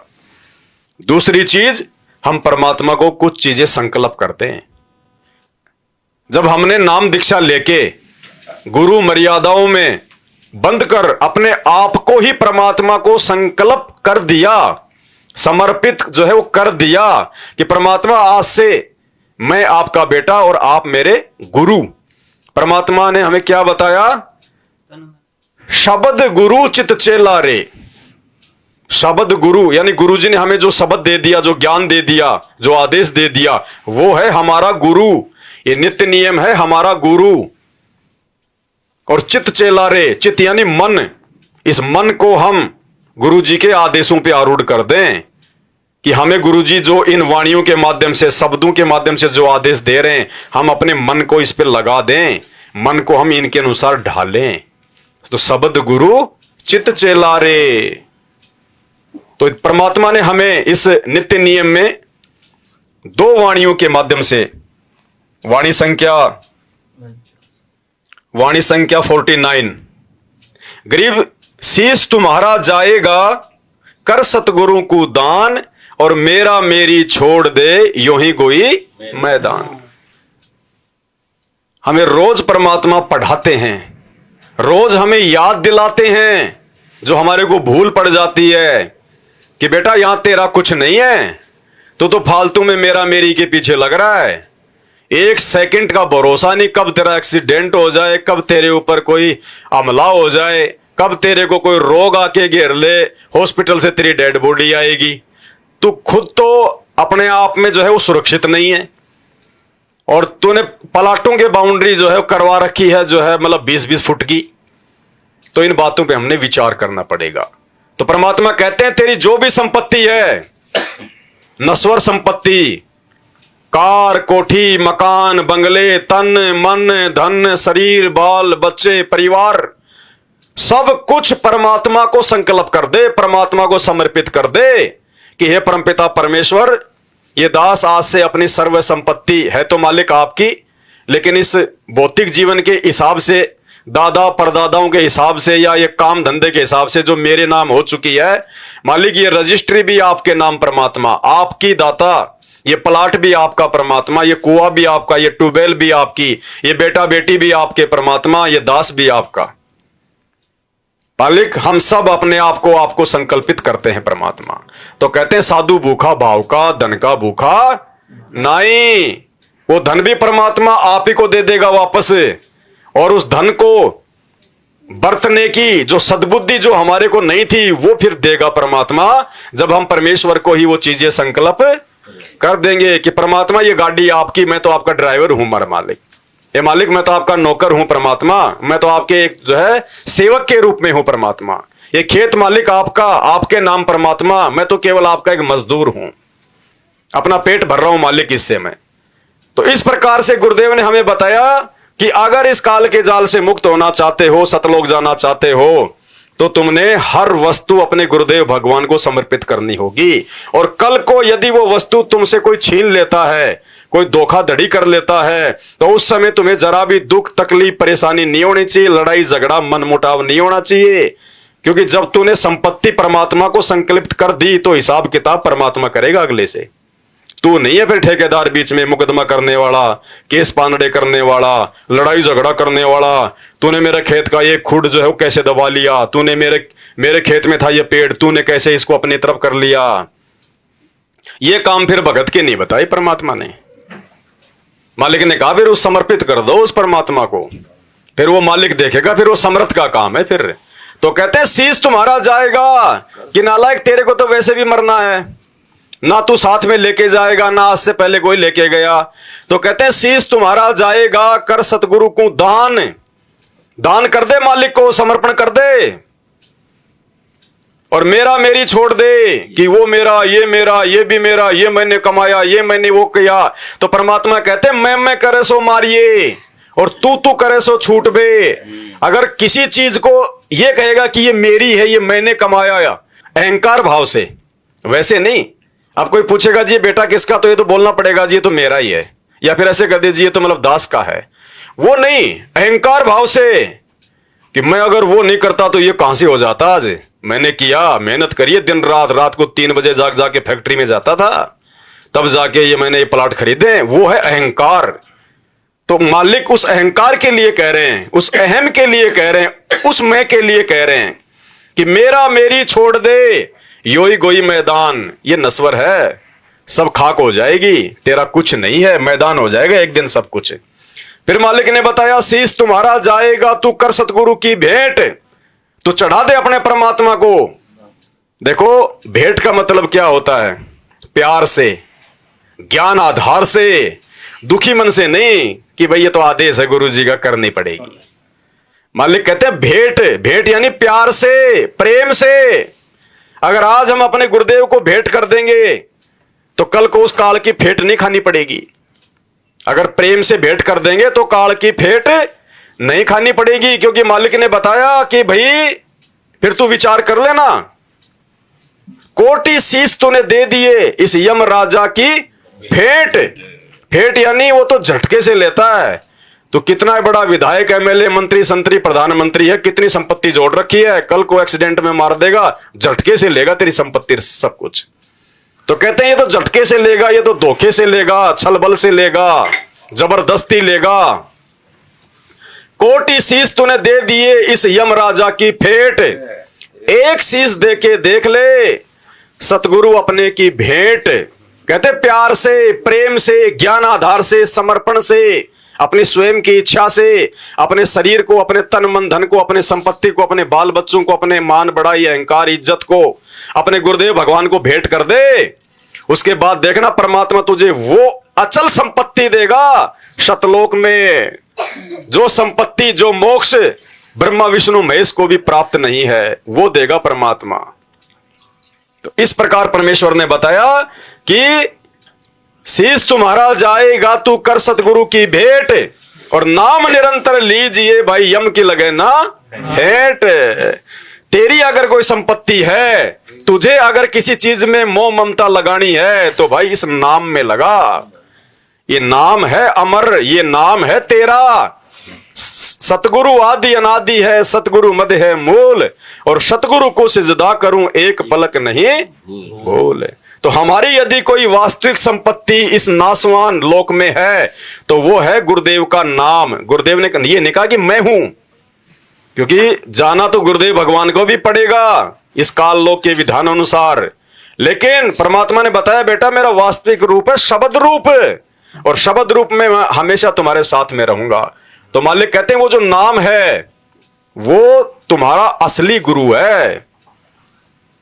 नाम निरंतर लीजिए यम की लगे ना भेंट। तो भाई और बहनों, इस प्रकार से हमने अपने गुरुदेव भगवान को समर्पण करना सीखना होगा। और देखो इसका एक छोटा सा उदाहरण, एक बहुत ही प्यारा उदाहरण। आज कोई व्यक्ति किसी की साइकिल अगर चोरी कर ले तो पुलिस में चला जाएगा रिपोर्ट लिखाने, 2-3 दिन तक नहाएगा नहीं, टेंशन हो जाएगी, मेरी साइकिल चुरा ली हैं, मेरे इतने काम हुआ करते थे, कहां से लाऊंगा, हो जाती है टेंशन। किसी के जेब से 2 रुपए निकल के गिर जाए 2 घंटे, तो वो भी टेंशन में रहता है।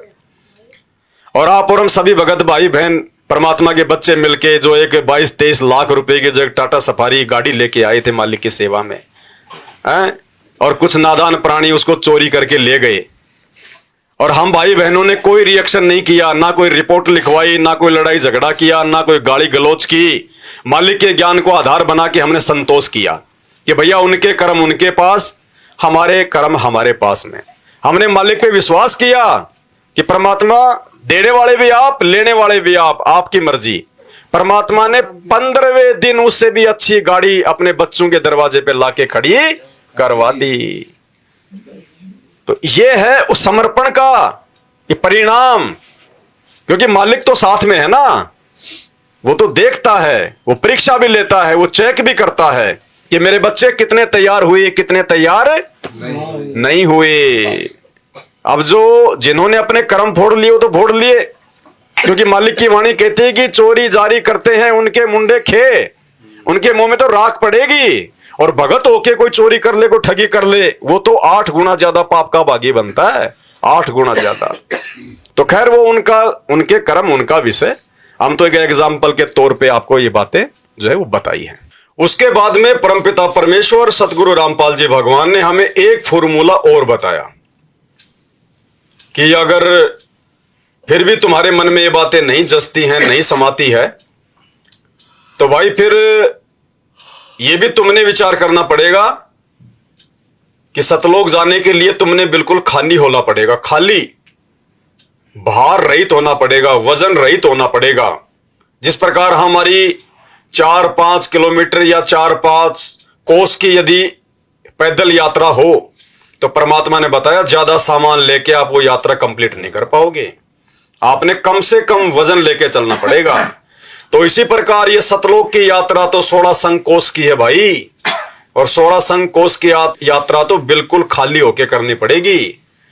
और ये जो वजन है सतलोक की यात्रा का, ये कोई ये कार कोठी वगैरह ये नहीं है, ये अन्य कोई बैग वगैरह, कोई कपड़े वगैरह नहीं है।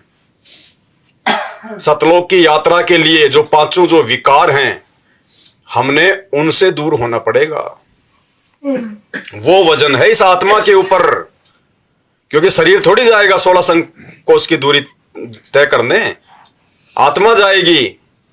तो आत्मा के ऊपर इस काल ने जो वजन डाल रखा है, मोह का, ममता का, अहंकार का, बहुत सारे जो परमात्मा अक्सर हमारे को जो बताते रहते हैं, तो हमने ज्ञान आधार से उस वजन को डाउन करना पड़ेगा, उसको कम करना पड़ेगा। और जिसने वो वजन अपने ऊपर से उतार दिया ज्ञान आधार से, उनको क्या प्राप्ति हुई, और जिसने गुरुजी के वचनों पे ध्यान नहीं दिया उनको क्या नुकसान हुआ। उसके लिए परमात्मा ने हमें 3 आत्माओं के एग्जाम्पल दिए हैं चारों युगों में, 3 आत्माओं के। सबसे पहले परमात्मा ने हमें बताया द्वापर युग में सुदर्शन सुपच का। परमात्मा उनको करुणा में रूप में मिले, खूब ज्ञान दिया, उनके साथ में रहा करते थे। और अंत में जब उसका सतलोक जाने का समय आया तो यहां से तो वो हर सतलोक के लिए वो तैयार हो गया। लेकिन परमात्मा कहते हैं जब आत्मा यहां से जाती है, यहां से त्रिकुटी, त्रिकुटी से फिर आगे, फिर मानसरोवर पे इस आत्मा को जो है लेके जाते हैं। बचा खुचा इसका जो मैल है, 5वां जो शरीर है, कारण, महाकारण, जो कैवल्य, इन शरीरों को वहां पे जो है उतरवाया जाता है, जो मैल है वो। तो उस समय आत्मा से परमात्मा ये पूछता है कि भाई अभी भी अगर तेरी कोई इच्छा है, तेरी कोई कामना है, बेटा में, बेटी में, कार में, कोठी में, संपत्ति में, उस गंदे लोक में, तो भाई अभी भी बता दे, मैं तेरी वो इच्छा भी मैं तेरी पूरी करूंगा। यानी आत्मा को परमात्मा चेक करता है कि कहीं इसके मन में थोड़ी बहुत कोई गुंजाइश तो नहीं है। तो उस समय परमात्मा जब सुदर्शन सुपच को ले गए और वहां जाके उस अंतर्यामी परमात्मा, खैर वो तो अंतर्यामी थे, उनको तो मालूम था इसके मन में क्या दोष शेष है, लेकिन एक एग्जाम्पल परमात्मा पेश करना चाहते थे वर्तमान हम पिछली पीढ़ी वालों के लिए, कि इतना सब कुछ त्याग करने के बाद, समर्पण करने के बाद में, और यदि सुदर्शन सुपच जितनी भी कमजोरी तुम्हारे अंदर रह गई तो भी नीचे पटके जाओगे, फिर ना जाने कितने योग लग जाएंगे तुम्हें सतलोक के लिए। तो सुदर्शन ने कहा कि भगवान वैसे तो आप अंतर्यामी है, आपकी मौज परमात्मा, आपने इतना ज्ञान दे दिया, अब इस गंदे लोक में रहने की कोई इच्छा थोड़ी है, लेकिन मालिक एक मेरी आपसे प्रार्थना है। क्या भाई? मेरे माता पिता बहुत अच्छे थे और मैंने बहुत समझाया उनको, लेकिन वो आपका ज्ञान नहीं समझे, आपकी शरण में नहीं आए, लेकिन मुझे उन्होंने कभी भी भक्ति के लिए मना नहीं किया। हे परमात्मा, मेरी तो कोई इच्छा नहीं है, लेकिन मालिक अगर कभी किसी जन्म में सूत बैठ जाए तो परमात्मा मेरे माता पिता का देख लेना। तो मालिक समझ गए कि है तो ये भी कमजोरी बेटा, यहां आके भी तेरे को माता पिता की चिंता जो है वो सता रही है, जबकि वो तो तेरे से पहले मर चुके थे। तो मालिक ने कहा कि ठीक है बेटा, तू अपने आगे का ध्यान रख, उनका भी करेंगे। वचन दिया उसको, परमात्मा ने विश्वास दिलाया, और उस छोटी सी कमजोरी के चलते अपने माता पिता की चिंता, उनके उद्धार की चिंता, उनके आत्म कल्याण की चिंता, वो सुदर्शन सुपच के लिए गले की हड्डी बन गई। वापस उसको परमात्मा ने पृथ्वी लोक पे ही पटकना पड़ा। भाई और बहनों, ये एग्जाम्पल परमात्मा ने इसलिए कोड किया ताकि वर्तमान की पिछली पीढ़ी में जो गलतियां हमसे पहले हमारे भगत भाई बहन कर चुके हैं और उन गलतियों की सजा वो वर्तमान तक पा रहे हैं, हमसे उतनी चूक भी अब की बार ना हो जाए, जरा सी भी। और परमेश्वर ने हमें समझा दिया कि माता पिता का ऋण, क्योंकि माता पिता ने हमें जन्म दिया, हमें संसार में, माता पिता का ऋण कोई भी प्राणी नहीं चुका सकता। माता पिता का ऋण यदि कोई चुका सकता है तो सतगुरु रामपाल जी भगवान का भगत चुका सकता है। और वो ऋण चुकाने के लिए कोई संपत्ति दान करने की जरूरत नहीं, माता पिता के लिए बहुत बड़ा कोई प्लाट कोई खरीद के 2-4 नौकर छोड़ के उसकी सेवा करवाने की आवश्यकता नहीं। परमेश्वर ने बताया कि इस दुनिया में सबसे बड़ा जो धर्म है वो है आत्म कल्याण का, आत्म प्राण उद्धार ही, और धर्म नहीं दूजा। अगर हम किसी का आत्म का उद्धार करवा दें, उसका मोक्ष करवा दें, उसका आत्म कल्याण करवा दें, सच्चे सतगुरु से उसको जोड़ दें, तो कहते हैं उससे बड़ा धर्म दुनिया में कोई नहीं है। तो भाई और बहनों, हम अपने माता पिता को सतगुरुदेव से जुड़ने के बाद हम सब की इच्छा होती है कि मेरे रिश्तेदारों को भी जोड़ दूं, भाई बंधु को भी जोड़ दूं, माँ बाप को भी जोड़ दूं। तो यदि हम अपने माता पिता को अपने गुरुदेव भगवान से ज्ञान समझाकर या उनसे कहकर प्रार्थना करके यदि हम उनको नाम दिलवा देते हैं, एक बार यदि हम उनको गुरु की शरण से जोड़ देते हैं, उसी समय भाई और बहनों हमारा वो मात्र ऋण, वो पितृ ऋण जिसको उतारने में असंख्य युग बीत जाते हैं, एक क्षण में परमात्मा अपने भगत को भार युक्त कर देता, भार मुक्त कर देता है एक क्षण में। और यदि आपके माता पिता आपके बार बार रिक्वेस्ट करने से नाम दीक्षा नहीं लेते हैं तो भी परमात्मा कहते हैं कि तू माता पिता के ऋण से मुक्त हो गया, क्योंकि तूने उनको मोक्ष का रास्ता दिखा दिया। अब वो भले ही अपने कमजोर संस्कारों के चलते ना जुड़े, लेकिन तूने तो उनको मोक्ष का रास्ता दिखा के और माता पिता के ऋण से मुक्त हो गया। तो अब इस ज्ञान आधार से अब हमने वो गलती नहीं करनी जो सुदर्शन सुपच ने कर दी। या तो माता पिता को परमात्मा से जोड़ दीजिए, अगर नहीं मानते हैं तो बार बार हम उनसे प्रार्थना जो है वो करते रहे, तो हम भार मुक्त हो गए। और यदि हमारे से पहले हम गुरुदेव भगवान की शरण में आए, उससे पहले यदि हमारे माता पिता का इंतकाल हो गया, उन्होंने शरीर छोड़ दिया, अब सोचेंगे कि अब कैसे उद्धार हो, अब कैसे हम माता पिता के ऋण से मुक्त होंगे। तो परमेश्वर ने हमें ज्ञान आधार से बताया कि जब एक भगत नाम दीक्षा ले लेता है तो ये परमात्मा का विधान है, ये उनका रूल है, ये उनका नियम है। जो भगत एक बार सच्चे गुरु से नाम दीक्षा ले लेगा तो कहते हैं उसकी 7 पीढ़ियां तो पहले वाली वो पार होंगी, उनको परमात्मा मानव जन्म देगा भगत के 7 पीढ़ियों को जो पहले जा चुके हैं दादा परदादा, और 101 पीढ़ी उसकी आगे वाली परमात्मा पार करेगा। तो भाई और बहनों, इसलिए परमात्मा ने आज हमें इतना ज्ञान दिया कि हमारे को ये मोह ममता, माता पिता की चिंता, बाल बच्चों की चिंता, संपत्ति की चिंता, किसी भी प्रकार से ये काल हमारे को तोड़ ना सके, हमारे को ये रोक के ना रख सके। हर प्रकार से परमात्मा ने हमारी शंकाओं का समाधान कर दिया है। तो अब हमने वो गलतियां भी नहीं करनी जो गलतियां द्वापर युग में भगत सुदर्शन सुपथ जी कर चुके थे। उसके बाद में परमात्मा ने हमें त्रेता युग में इंद्रमती का उदाहरण दिया। इंद्रमती के पास परमात्मा गए, ज्ञान समझाया, नाम दिया, 80 साल की हो गई। एक दिन परमात्मा ने कहा कि बेटी क्या इच्छा है? बोले चलो परमात्मा आपकी बेटी तैयार है, अब कोई इच्छा रहेगी कोई? यहां शरीर ढंग से काम जो है वो कर नहीं रहा है, बेटा बेटी अपना काम कर रहे हैं, सब ठीक ठाक हो गए, ले चलो परमात्मा आपकी बेटी तैयार है। चल, मालिक ने शरीर छुड़वा दिया, ले गए वही मानसरोवर। वहां जाने के बाद परमात्मा ने कहा कि बेटी देख ले, अभी भी कोई मन में कोई खरपतवार, कोई इच्छा, तो वो सेम टू सेम कहानी सुदर्शन वाली। बोले मालिक आपने इतना ज्ञान दे दिया, अब भी कोई जिज्ञासा कोई शेष रहेगी। पर परमात्मा एक छोटी सी मेरी विनती है। क्या बेटा? वो मेरा राजा था ना, वो बहुत धार्मिक आदमी था, बहुत अच्छा आदमी था, वो खुद भक्ति नहीं करी, लेकिन मेरे को कभी दान पुण्य करने से, भक्ति करने से नहीं रोका उसने। ये मालिक कदे किसी जन्म में उसका सूत बैठा है तो उसने भी निकम्मे ने अपनी शरण में। तो मालिक समझ गए भैया अभी भी इसके चुंबक वाले गुण जो है इसमें विद्यमान है, इसको खींच रहा काल। ये उसका जो पति है वो इसके लिए अभी भी काल बना हुआ है, मोह ममता इसकी फंसी हुई है। तो परमात्मा ने उसको भी विश्वास दिलाया और कहा कि बेटा चिंता मत कर, तू आगे अपना सफर जारी रख, उनको मैं पार जो है वो करूंगा। और जबकि उसको दिखाया परमात्मा ने उसी समय, वहीं से परमात्मा ने उसको दिव्य दृष्टि देके तुरंत परमात्मा नीचे आए और राजा के चारों तरफ काल के दूत आ गए, उसकी टट्टी पेशाब निकल गई। थोड़ी दूर बाद में उसको जो है परमात्मा दिखाई दिए, हे महाराज जी बचा लो, हे महाराज जी बचा लो। बोले ना कर, बोले पार्टी, तू तो कह रहा था ना, मैंने बोले राजाओं के साथ मिलना पड़ता है, पार्टी करनी पड़ती है, तुम नहीं जानते राजकाज क्या होता है। ले अब कहां गए तेरे वो राजा, बुला ले उनको, ये महाराज बचा लो, गलती हो गई, रोवे चिल्लावे। तो परमात्मा ने कहा कि फटाफट पहले नाव ये टट्टी उट्टी साफ कर, पहले गंदा हो गया पूरा, राजा बन रहा था बड़ा आप में शेर सिंह।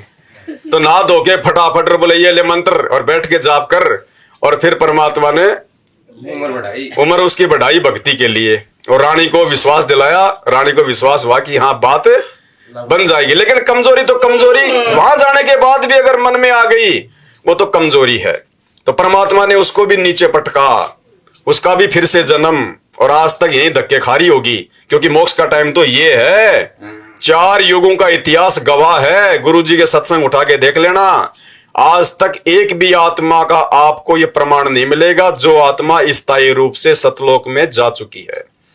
4 युगों में कोई भी आत्मा सतलोक नहीं गई। ये है मोक्ष का time, peak time, golden chance. इस समय आत्माएं सतलोक जाएंगी जो पूर्णतया मर्यादा में रहेंगी, ज्ञान को आधार बनाएंगी, घर को आश्रम बनाएंगी, गुरु को भगवान बनाएंगी, पतिव्रता पद पे आ जाएंगी। वो आत्माएं इस समय पार होंगी। तो ये परमात्मा ने हमारे को इंद्रमती का उदाहरण दिया समझाने के लिए कि इतनी त्रुटि रह गई तो मार खाओगे। तीसरा उदाहरण परमात्मा ने हमारे को धर्मदास जी का दिया। धर्मदास जी परमात्मा के परम भगत थे जब वो 650 साल पहले आए। धर्मदास जी से परमात्मा ने कबीर सागर लिखवाया, इतनी बड़ी उनको सेवा दी। धर्मदास जी को आधार बना के परमात्मा ने हमारे को इतने जो है प्रवचन सुनाए। धर्मदास जी को परमात्मा ने सार नाम दिया, उसकी परीक्षा के लिए। असली सार नाम नहीं दिया परमात्मा ने, एग्जाम के लिए, परीक्षा के लिए एक उदाहरण पेश कर दिया परमात्मा ने कि अगर कच्चे घाव के ऊपर चीरा लगाएंगे तो उसका क्या परिणाम निकलेगा, ताकि आगे चल के धर्मदास की कहानी सुन के भगत जल्दबाजी ना करें कि गुरुजी सतनाम दे दो, गुरुजी सतनाम दे दो, गुरुजी सार नाम कब दोगे, सार नाम कब दोगे। अरे डॉक्टर को पता है अभी तेरे पैर के फोड़े की हालत क्या है, उससे छुपा हुआ नहीं है। तेरा काम है, डॉक्टर ने तुझे जो गोली दवाई दी, जो सावधानी दी, उसमें रह के अपना काम कर। जिस दिन तेरा फोड़ा पक जाएगा डॉक्टर अपने आप बुला लेगा कि हाँ बेटा आज आप चीरा लगाऊंगा। तो हमने जल्दबाजी नहीं करनी, हमने केवल परमात्मा से प्रार्थना करनी है कि परमात्मा आपके दास से कोई मर्यादा ना टूट जाए, परमात्मा आपकी सेवा में कोई जो है वो कमी ना रह जाए। बाकी तो मालिक का काम है, अंतर्यामी है वो। कहते हैं बिन ही रसना नाम चलत है, निर्वाणी से नेहा, और गरीब दास बोडल में दीपक छानी नहीं सनेहा। जब हम अपने गुरुदेव के सामने जाएंगे तो कहते हैं जैसे एक कागज के अंदर यदि कोई लाइट जो है जला दी जाए, कोई बल्ब जला दिया जाए तो उसकी रोशनी जो है छुपाई नहीं छुपती। तो भगत के अंदर भक्ति जो है कितनी वो प्रवेश हुई है, वो कितना कौन से मंत्र के लायक हुआ है, वो उसके सतगुरुदेव भगवान से छुपा हुआ नहीं है। अगर तैयार हो जाएंगे तुरंत परमात्मा उसी समय हाथ पकड़ के बैठा के नाम दे देगा कि ले बेटा ये अगला नाम। तो हमने नाम की चिंता नहीं, हमने मर्यादाओं की चिंता रखनी है, हमने गुरुदेव की सेवा की टेंशन रखनी है। वो काम फिर परमात्मा का है। तो धर्मदास जी के माध्यम से परमात्मा ने एक उदाहरण पेश किया कि अगर धर्मदास जितनी भी कमजोरी तुम्हारे अंदर पिछली पीढ़ी में रह गई तो भी मार खा जाओगे। और इतना ज्ञान दिया धर्मदास को परमात्मा ने, इतना परमात्मा उसके साथ में रहे। कबीर सागर जो आज पूरी दुनिया को भक्ति की प्रेरणा दे रहा है, बैठ के परमात्मा ने उससे लिखवाया। और वो आत्मा भी अंत में धोखा खा गई, मोह ममता में जो है वो पढ़कर, मोह ममता में पढ़कर। धर्मदास अपने पुत्र मोह में मार खा गया, पुत्र मोह में। परमात्मा ने उसको एक सारनाम दिया रिहर्सल के लिए कि देखता हूं ये मेरे वचन पे टिक पाएगा या नहीं टिक पाएगा। और वो मंत्र लेने के बाद भी जब परमात्मा ने उसको समझाया कि धर्मदास तेरी 42 पीढ़ियां पार नहीं हो पाएंगी अभी, तो धर्मदास को टेंशन हो गई, चिंता हो गई कि परमात्मा फिर क्या होगा, मेरे बच्चों का क्या होगा। उसने कहा नहीं परमात्मा को, लेकिन मन ही मन में उसके ये आ गया कि क्या होगा मेरे बेटा बेटियों का, मेरे पोता पोतियों का, मेरे अगली पीढ़ियों का क्या होगा। और धर्मदास के मन में गुरुदेव ने बताया कि एक दोष पैदा हो गया। धर्मदास के मन में क्या दोष पैदा हो गया, इतना ज्ञान लेने के बाद, इतना गुरुजी के साथ रहने के बाद में सतलोक तक देख के आ गया, इतने चमत्कार तक उसने देख लिए। उसके मन में एक दोष आ गया। क्या दोष? कि ये कबीर एक बार शरीर छोड़ दे और ये सारनाम मैं अपने बच्चों को दूंगा। वो तो अंतर्यामी था, आप और हमारे लिए उदाहरण पेश कर रहा था कि नालायकों, अगर तुमने अपने गुरुदेव के वचन को तोड़ने की सोच भी ली, तोड़ना तो बहुत दूर की बात है, अगर तुमने अपने गुरुदेव के वचन को तोड़ने की सोच भी ली, जैसे धर्मदास ने सोच ली, और उसने सोचा ही था, दिया नहीं था किसी को। अंतर्यामी परमात्मा बेला फुसला के जगन्नाथ ले गए, जिंदा जमीन में डाल दिया, जीवित समाधि। ये एग्जाम्पल पेश किया मैं परमात्मा ने कि भैया पिछली पीढ़ी में धर्मदास जितनी गलती भी नहीं चलेगी। अपने गुरुजी से धोखा, ये ज्ञान भगवान ने इसीलिए दिया इतने वर्षों से। तो धर्मदास कैसे मोह ममता में फंसा, जबकि उसको यह भी पता चल गया था कि ये खुद ही परमात्मा है। सतलोक में भी देख के आ गया था, फिर भी मार खा गया वो। तो अब आप परमात्मा को पहचानोगे। उसके लिए सारा कुछ किया भी स्वयं ही है। परमात्मा ने कहा था 600 वर्ष पहले, जब धर्मदास जी बहुत व्याकुल हो गए थे। धर्मदास जी को आप खूब समझते होंगे। धर्मदास जी, आदरणीय धर्मदास साहिब जी एक बहुत ही पुण्यकर्मी प्राणी थे।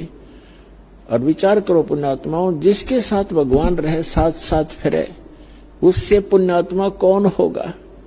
साथ रहे, लेकिन हम समझ नहीं सक पाए, क्योंकि परमात्मा कहते हैं मैं रोवत हूं सृष्टि को और सृष्टि रोए मोहे।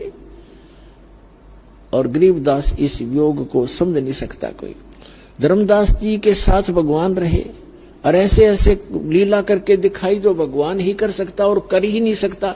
और फिर भी बुद्धि काम ना करी। धर्मदास जी की आंखों देख भी आ कि वहां से सचमुच ये परमात्मा है।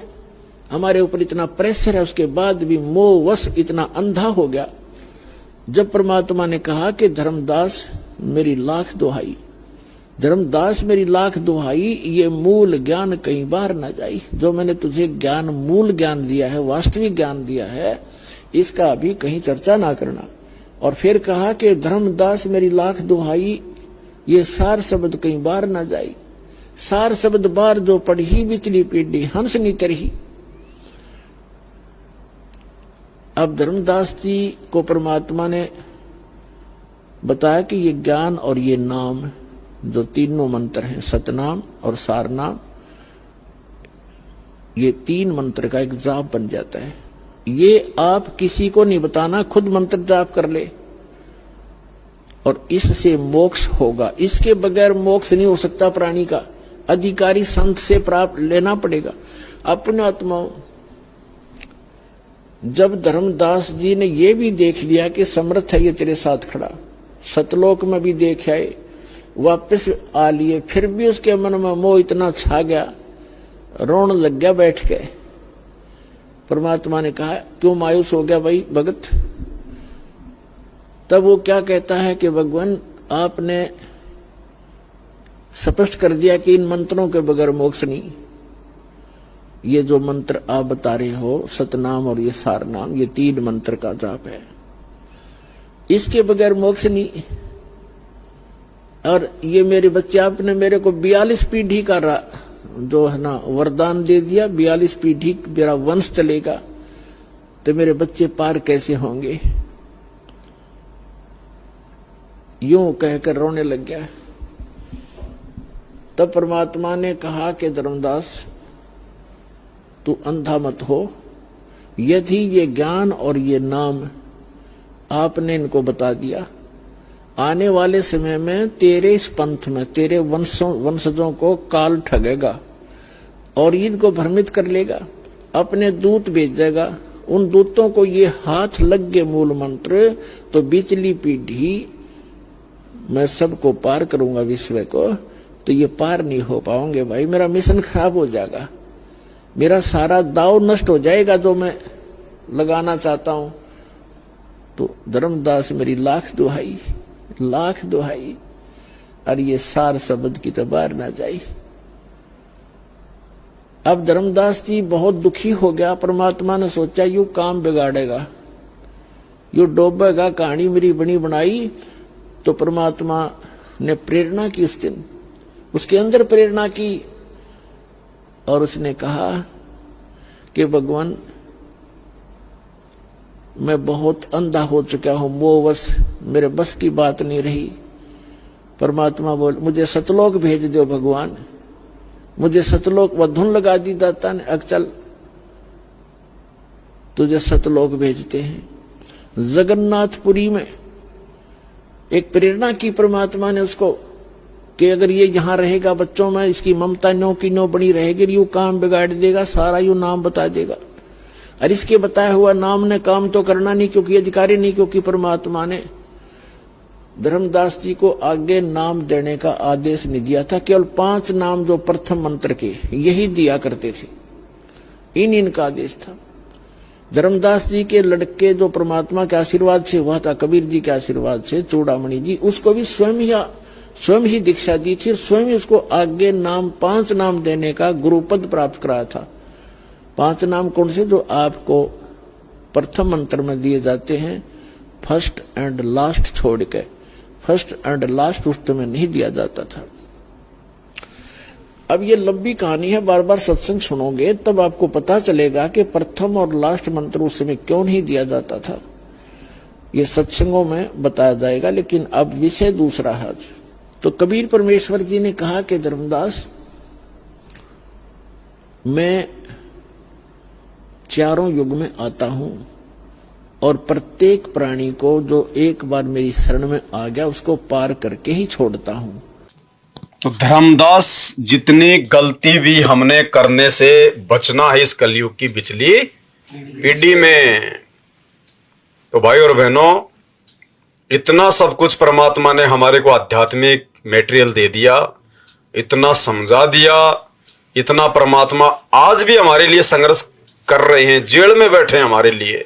और जेल में भी परमात्मा को हमारी इतनी चिंता, इतनी फिक्र, उनको चैन नहीं, वहां से भी परमात्मा 1-1 घंटे के सत्संग भेज रहे हैं।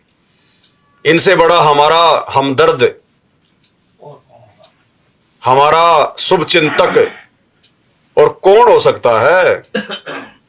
तो भाई और बहनों, अब हमने अपने परमपिता परमेश्वर जी को पहचानना है, और पहचान करके अब हमने उनके मिशन में सहयोग देना है।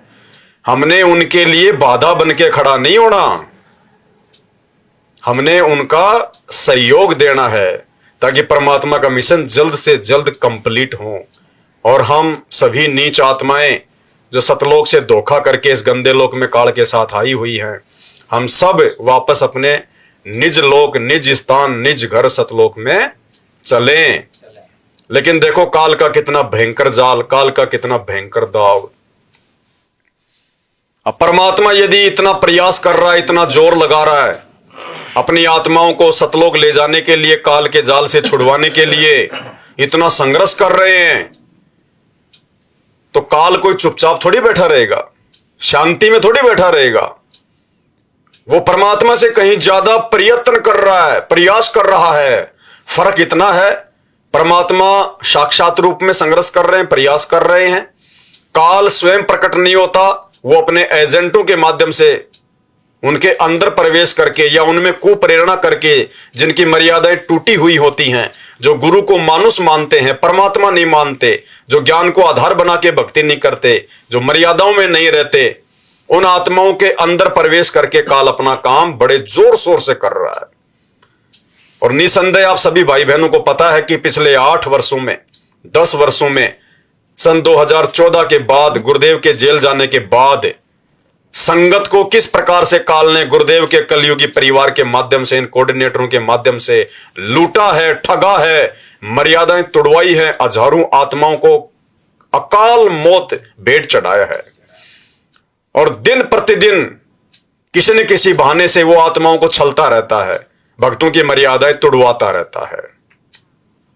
हाल ही आज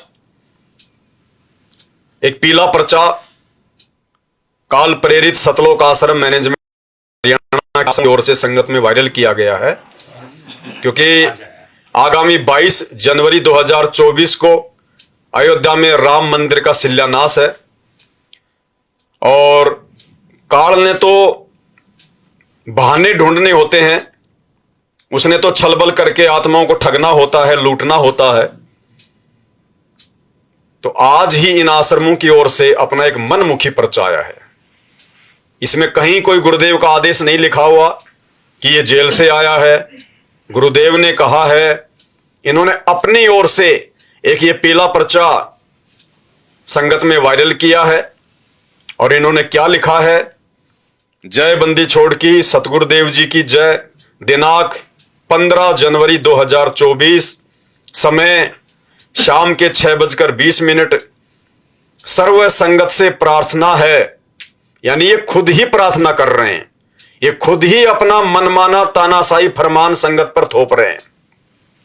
गुरुदेव का कोई आदेश नहीं है, ना इसमें बताया ना लिखा कि जेल से आदेश आया है या गुरु जी का आदेश है या ज्ञान आधार से कोई बात है।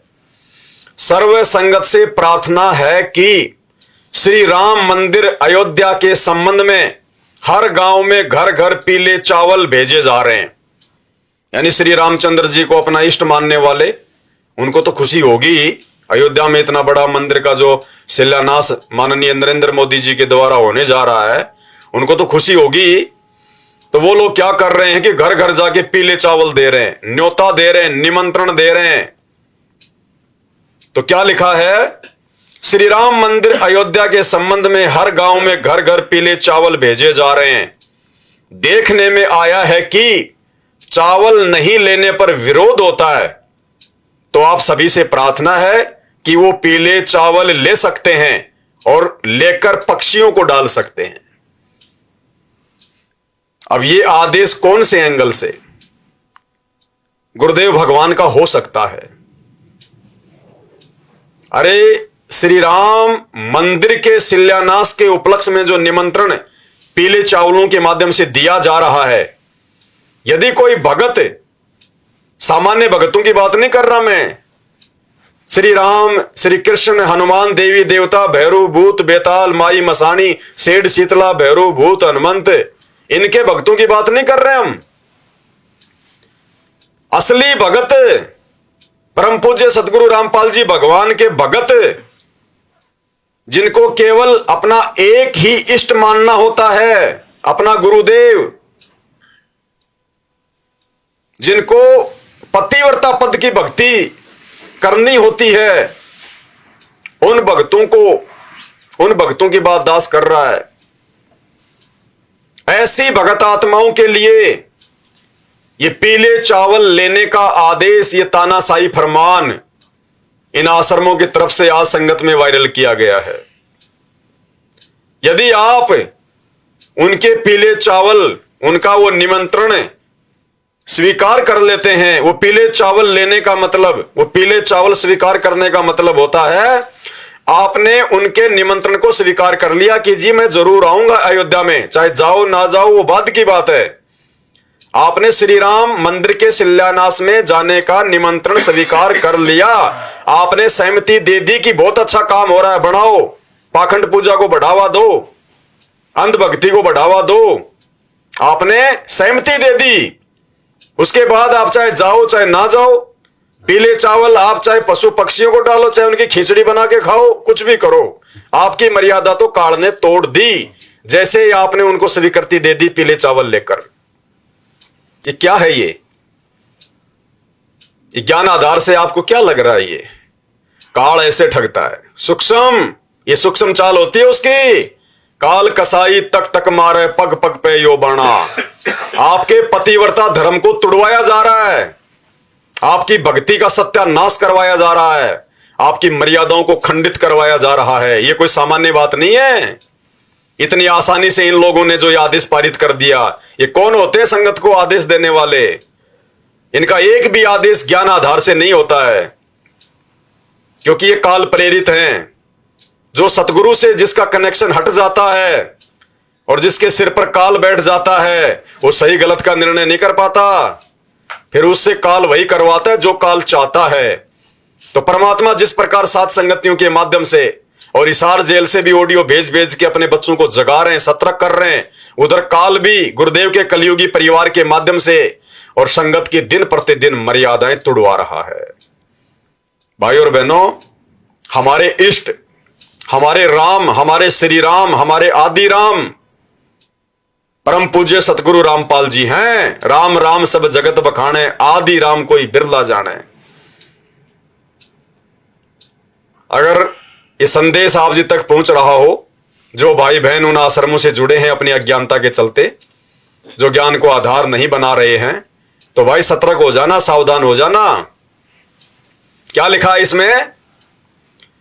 श्री राम मंदिर अयोध्या के संबंध में हर गांव में घर घर पीले चावल भेजे जा रहे हैं। देखने में आया है कि चावल नहीं लेने पर विरोध होता है। कह रहे हैं कि अगर तुम चावल नहीं लोगे तो वो लोग तुम्हारा विरोध करेंगे, तुम्हारे साथ में हो सकता है लड़ाई झगड़ा भी करें, गाली गलौच भी करें, धक्का मुक्की भी हो जाए। तो कह रहे हैं कि तुम चुपचाप चावल ले लेना। क्यों भाई, क्यों? कल को ये लोग श्री रामचंद्र जी के झंडे ये घर घर में लगवाएंगे दबाव डाल के, तुम लगाओगे क्या? वो वो सत साहिब का झंडा नीचे डाल के, नीचे उतार के तुम श्री राम का झंडा दबाव में आके अपनी पानी की टंकी पे लगाओगे क्या?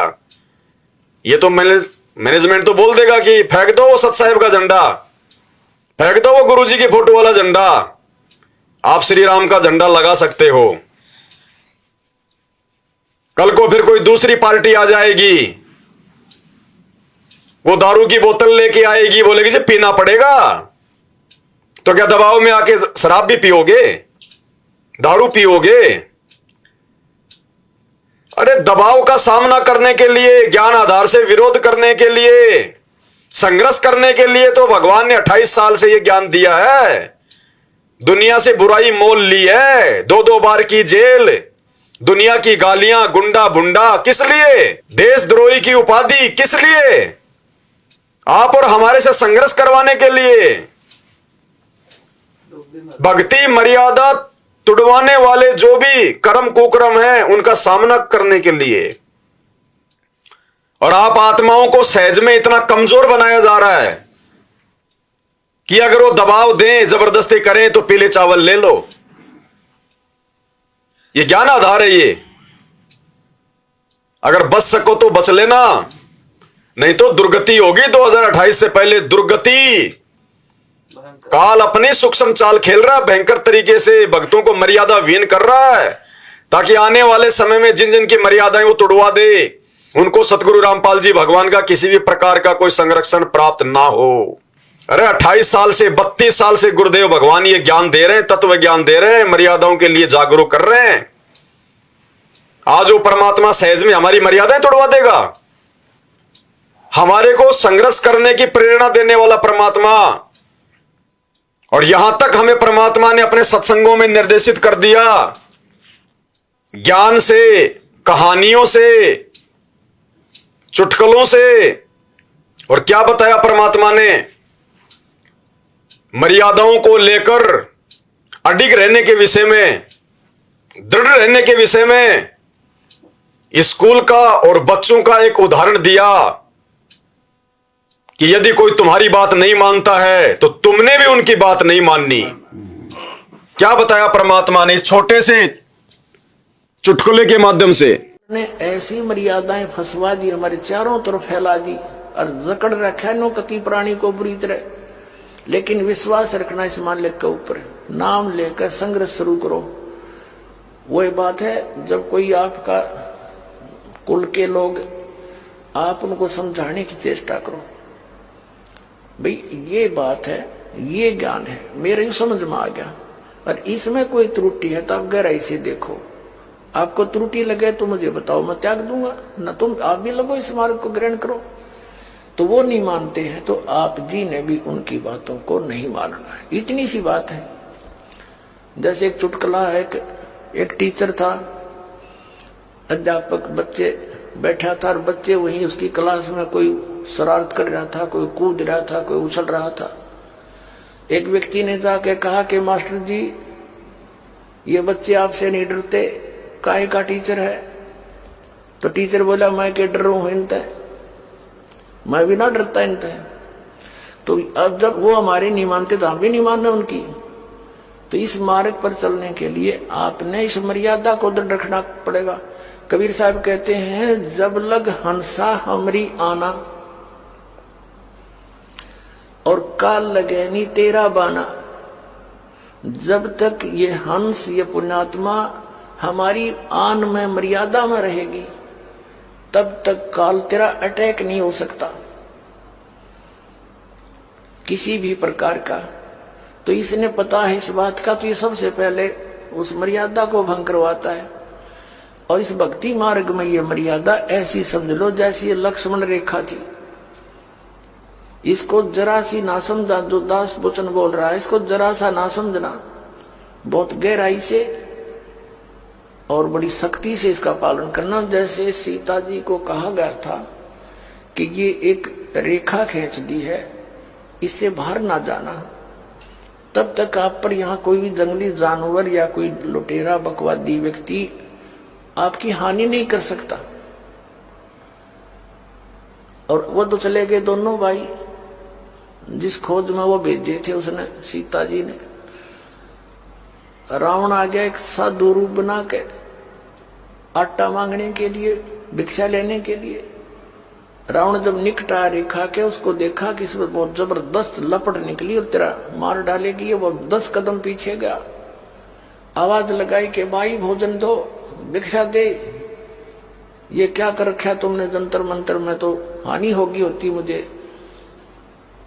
और तो उसने कहा कि भिक्षा ले जा महाराज यहाँ के। रावण निकट आया तो उसमें लपट निकली और एकदम 10 कदम पीछे गया। कहा माई भिक्षा देनी है तो बाहर आकर दे, नहीं तो ये कर दूंगा वो कर दूंगा। अब सीता जी ने सोचा साधु संत है और क्या फर्क पड़ा है, अभी एक मुट्ठी आटा डाल लाती हूं। अब वो बाहर निकली, रेखा पार करके चलेगी आटा डालने के लिए। रावण ने पकड़ ली बाजू और लंका में जा पिटकी। अब उसकी जीव संज्ञा की सोच थी कि फर्क पड़ा है, अभी आ जाती हूं, अभी गई। वो मूर्ख थे, क्या तो जिन्हों कह गए थे इस बार मत निकलना, तो पुण्यात्माओं कितना बखेड़ा पैदा कर दिया उसकी अपनी सोच ने। के फर्क पड़ा है, कितना फर्क पड़ गया, लाखों लोग मरवा दिए। आप 10-12 वर्ष आप पड़ी हुई इसकी कैद में, खाना न पीना, नहाना न धोना, रोआ पीटी, पड़ गया फर्क। तो पुण्यात्माओं ये परमात्मा की जो मर्यादा कबीर साहब की है, इनको लक्ष्मण रेखा समझ लेना। और फिर देखना मालिक क्या आते, कितना सुख आपको देगा, आपको यहाँ सारी सहायता देगा, आपकी जीवन एक्सटेंशन करेगा। जब चाहोगे जब मरियो, काल निकट नहीं आ सकता आपकी मौत लेकर के। तो क्या समझाया परम पूज्य सतगुरु रामपाल जी भगवान ने, कितनी गहराई से समझाया कि सीता की अपनी सोच थी कि क्या फर्क पड़ता है, 2 मुट्ठी आटा देके ही भाई, और इतना फर्क पड़ गया, बिरान माटी करवा ली, बिरान माटी। तो ये पीला पर्चा जो काल प्रेरणा से सतलोक आश्रम मैनेजमेंट हरियाणा के द्वारा भेजा गया है, काल की सूक्ष्म चाल, ये पीला पर्चा पढ़कर, और मत वो पीले चावल ले लेना कि क्या फर्क पड़ता है 4 चावल के दाने लेने से, वो भयंकर फर्क पड़ेगा, नरक में जाके ठोक देगा, बिरान माटी कर देगा। वो क्या कह रहे हैं परमात्मा कि राम और लक्ष्मण हो गए पागल थे क्या जो उसको समझा के गए थे, लेकिन उसने सोचा क्या फर्क पड़ा है। तो 32 साल से सतगुरु रामपाल जी भगवान दिन रात एक करके संघर्ष करके मर्यादाओं के विषय में हमें जगह जगह के, जो आज जेल में जाके बैठे हैं, पागल थे क्या, बालक थे क्या जो हम चावल के दाने पकड़ लेंगे। हम श्री राम का आदर करते हैं, सम्मान करते हैं, वो त्रिलोकी विष्णु जी के अवतार हैं, लेकिन इस सत भक्ति में, इस कबीर परमात्मा की पूर्ण मोक्ष वाली भक्ति में, इस पतिव्रता सत भक्ति में केवल भगत का एक ही इष्ट होता है, उसका एक ही जो है वो पूज्य होता है। आत्मा का पति एक है, एक है, बार बार कह रहे परमात्मा। हम स्वीकार नहीं कर सकते, व्यभिचारणी भक्ति नहीं कर सकते, वैश्या भक्ति नहीं कर सकते, हम अपनी आत्मा पे दाग नहीं लगा सकते, अपने गुरुदेव को नाराज नहीं कर सकते। वो हिसार की छोटी जेल में बैठ के, इस काल की 21 ब्रह्मांड रूपी जेल में बैठे हम कैदियों की रहनी करनी तो देख रहा है, उसको किसी ने जकड़ थोड़ी रखा है। गरीब ऐसा सतगुरु हम मिल लिया, बेपरवाह अबंध, रोज पढ़ते हो तुम, वो बेपरवाह है अबंध, जिसे कोई बांध नहीं सकता।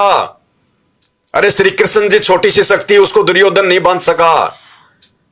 ये तो सर्व सृष्टि रचनहार है, इसको बांधने की हिम्मत किसमें है? कोई दूसरी शक्ति है ही नहीं इनके अलावा। आप और हमारी परीक्षा के लिए बैठा वो कि 32 साल से जो ज्ञान दिया है उस ज्ञान पे कौन चलेगा, कितने मेरे और कितने उस काल के हैं। वो रिहर्सल, वो परीक्षा ले रहा है, आने वाले मिनी सतयुग के लिए अपनी आत्माओं की छटनी कर रहा है। मोक्ष के लिए कितनी आत्माएं तैयार हो रही हैं उनको देख रहा है, वो बालक नहीं है। दाने दाने का हिसाब है, दाने दाने का हिसाब। तुमने उस दरगाह का महल नहीं देखा, धर्मराज के तिल तिल का लेखा। आने वाले समय में जो जो हमने इन पिछले 10 वर्षों में बोया है वो फसल भी काटनी पड़ेगी, हमने काटनी पड़ेगी, दूसरा नहीं काटेगा। तो जो ज्ञान दिया है भगवान ने, उस ज्ञान को आधार बना के इन पीले पर्चों पर विचार किया करो। तुम क्या हो और तुमसे क्या करवाया जा रहा है। परमात्मा के हंसों को कौवा बनाया जा रहा है, मोती की जगह उनको लैट्रिन खिलाया जा रहा है, लैट्रिन। क्योंकि हम पतिव्रता पद की भक्ति कर रहे हैं। हमारा इष्ट, हमारा राम एक है। हमारा राम श्री राम नहीं है, हमारा राम श्री रामपाल है। वो आदि राम है, अनादि राम है। इनकी तो गिनती भी नहीं है उनके आगे। थोड़ा विचार कर लेना इन बातों का। डरने की, घबराने की जरूरत नहीं है। निर्विकार निर्भय तू ही और सकल भयमान, सब पे तेरी साहिबी तुझ पे साहिब नाए। क्यों गाते हो फिर ये गाने, क्यों गाते हो ये भजन? विश्वास करना पड़ेगा, हम समर्थ की शरण में हैं, समर्थ की ओट लेके सब कुछ कर रहे हैं, भक्ति कर रहे हैं। विचार कर लेना इन बातों पे, नहीं तो काल ना घर का छोड़ेगा ना घाट का, धोबी का कुत्ता बना के छोड़ेगा। धोबी का कुत्ता। ये मैनेजमेंट वाले तो कुत्ते बनेंगे काल के, ये तो बने हुए हैं। और तुम्हारी ऐसी दुर्गति करवा के छोड़ देंगे, परमात्मा के हाथों से भी निकल जाओगे। परमात्मा के हाथों से भी। तुम्हारा ऑपरेशन बिगाड़ने में लगे हुए हैं, डॉक्टर भी चक्कर में पड़ जाएगा, टाका मारूं तो कहां मारूं। ऐसी दुर्गति करवा देंगे ये धीरे धीरे, इन पीले पर्चों के माध्यम से। तुम्हें पता भी नहीं चलेगा। इसलिए समय रहते गुरुदेव के ज्ञान को आधार बनाओ, साथ संगति की वीडियो देखो, अपने आत्म कल्याण की चिंता करो। ये पीले चावल ना जाने हमने कितने ले लिए, कितने खा लिए और कितने निकाल दिए। दुनिया क्या कर रही है, दुनिया क्या करेगी, हमने दुनिया देख के नहीं चलना, हमने अपने गुरुदेव को देख के चलना है, तब भक्ति मार्ग पे सफल होंगे। तो आज के लाइव वीडियो में केवल इतना ही। परमपिता परमेश्वर हम सबको सद्बुद्धि दे, इसी प्रकार मर्यादाओं के साथ भक्ति मार्ग में आगे बढ़ने की प्रेरणा दे। अंत में गुरुदेव भगवान को अनंत कोटि दंडवत प्रणाम। बंदी छोड़ सतगुरु रामपाल जी भगवान की।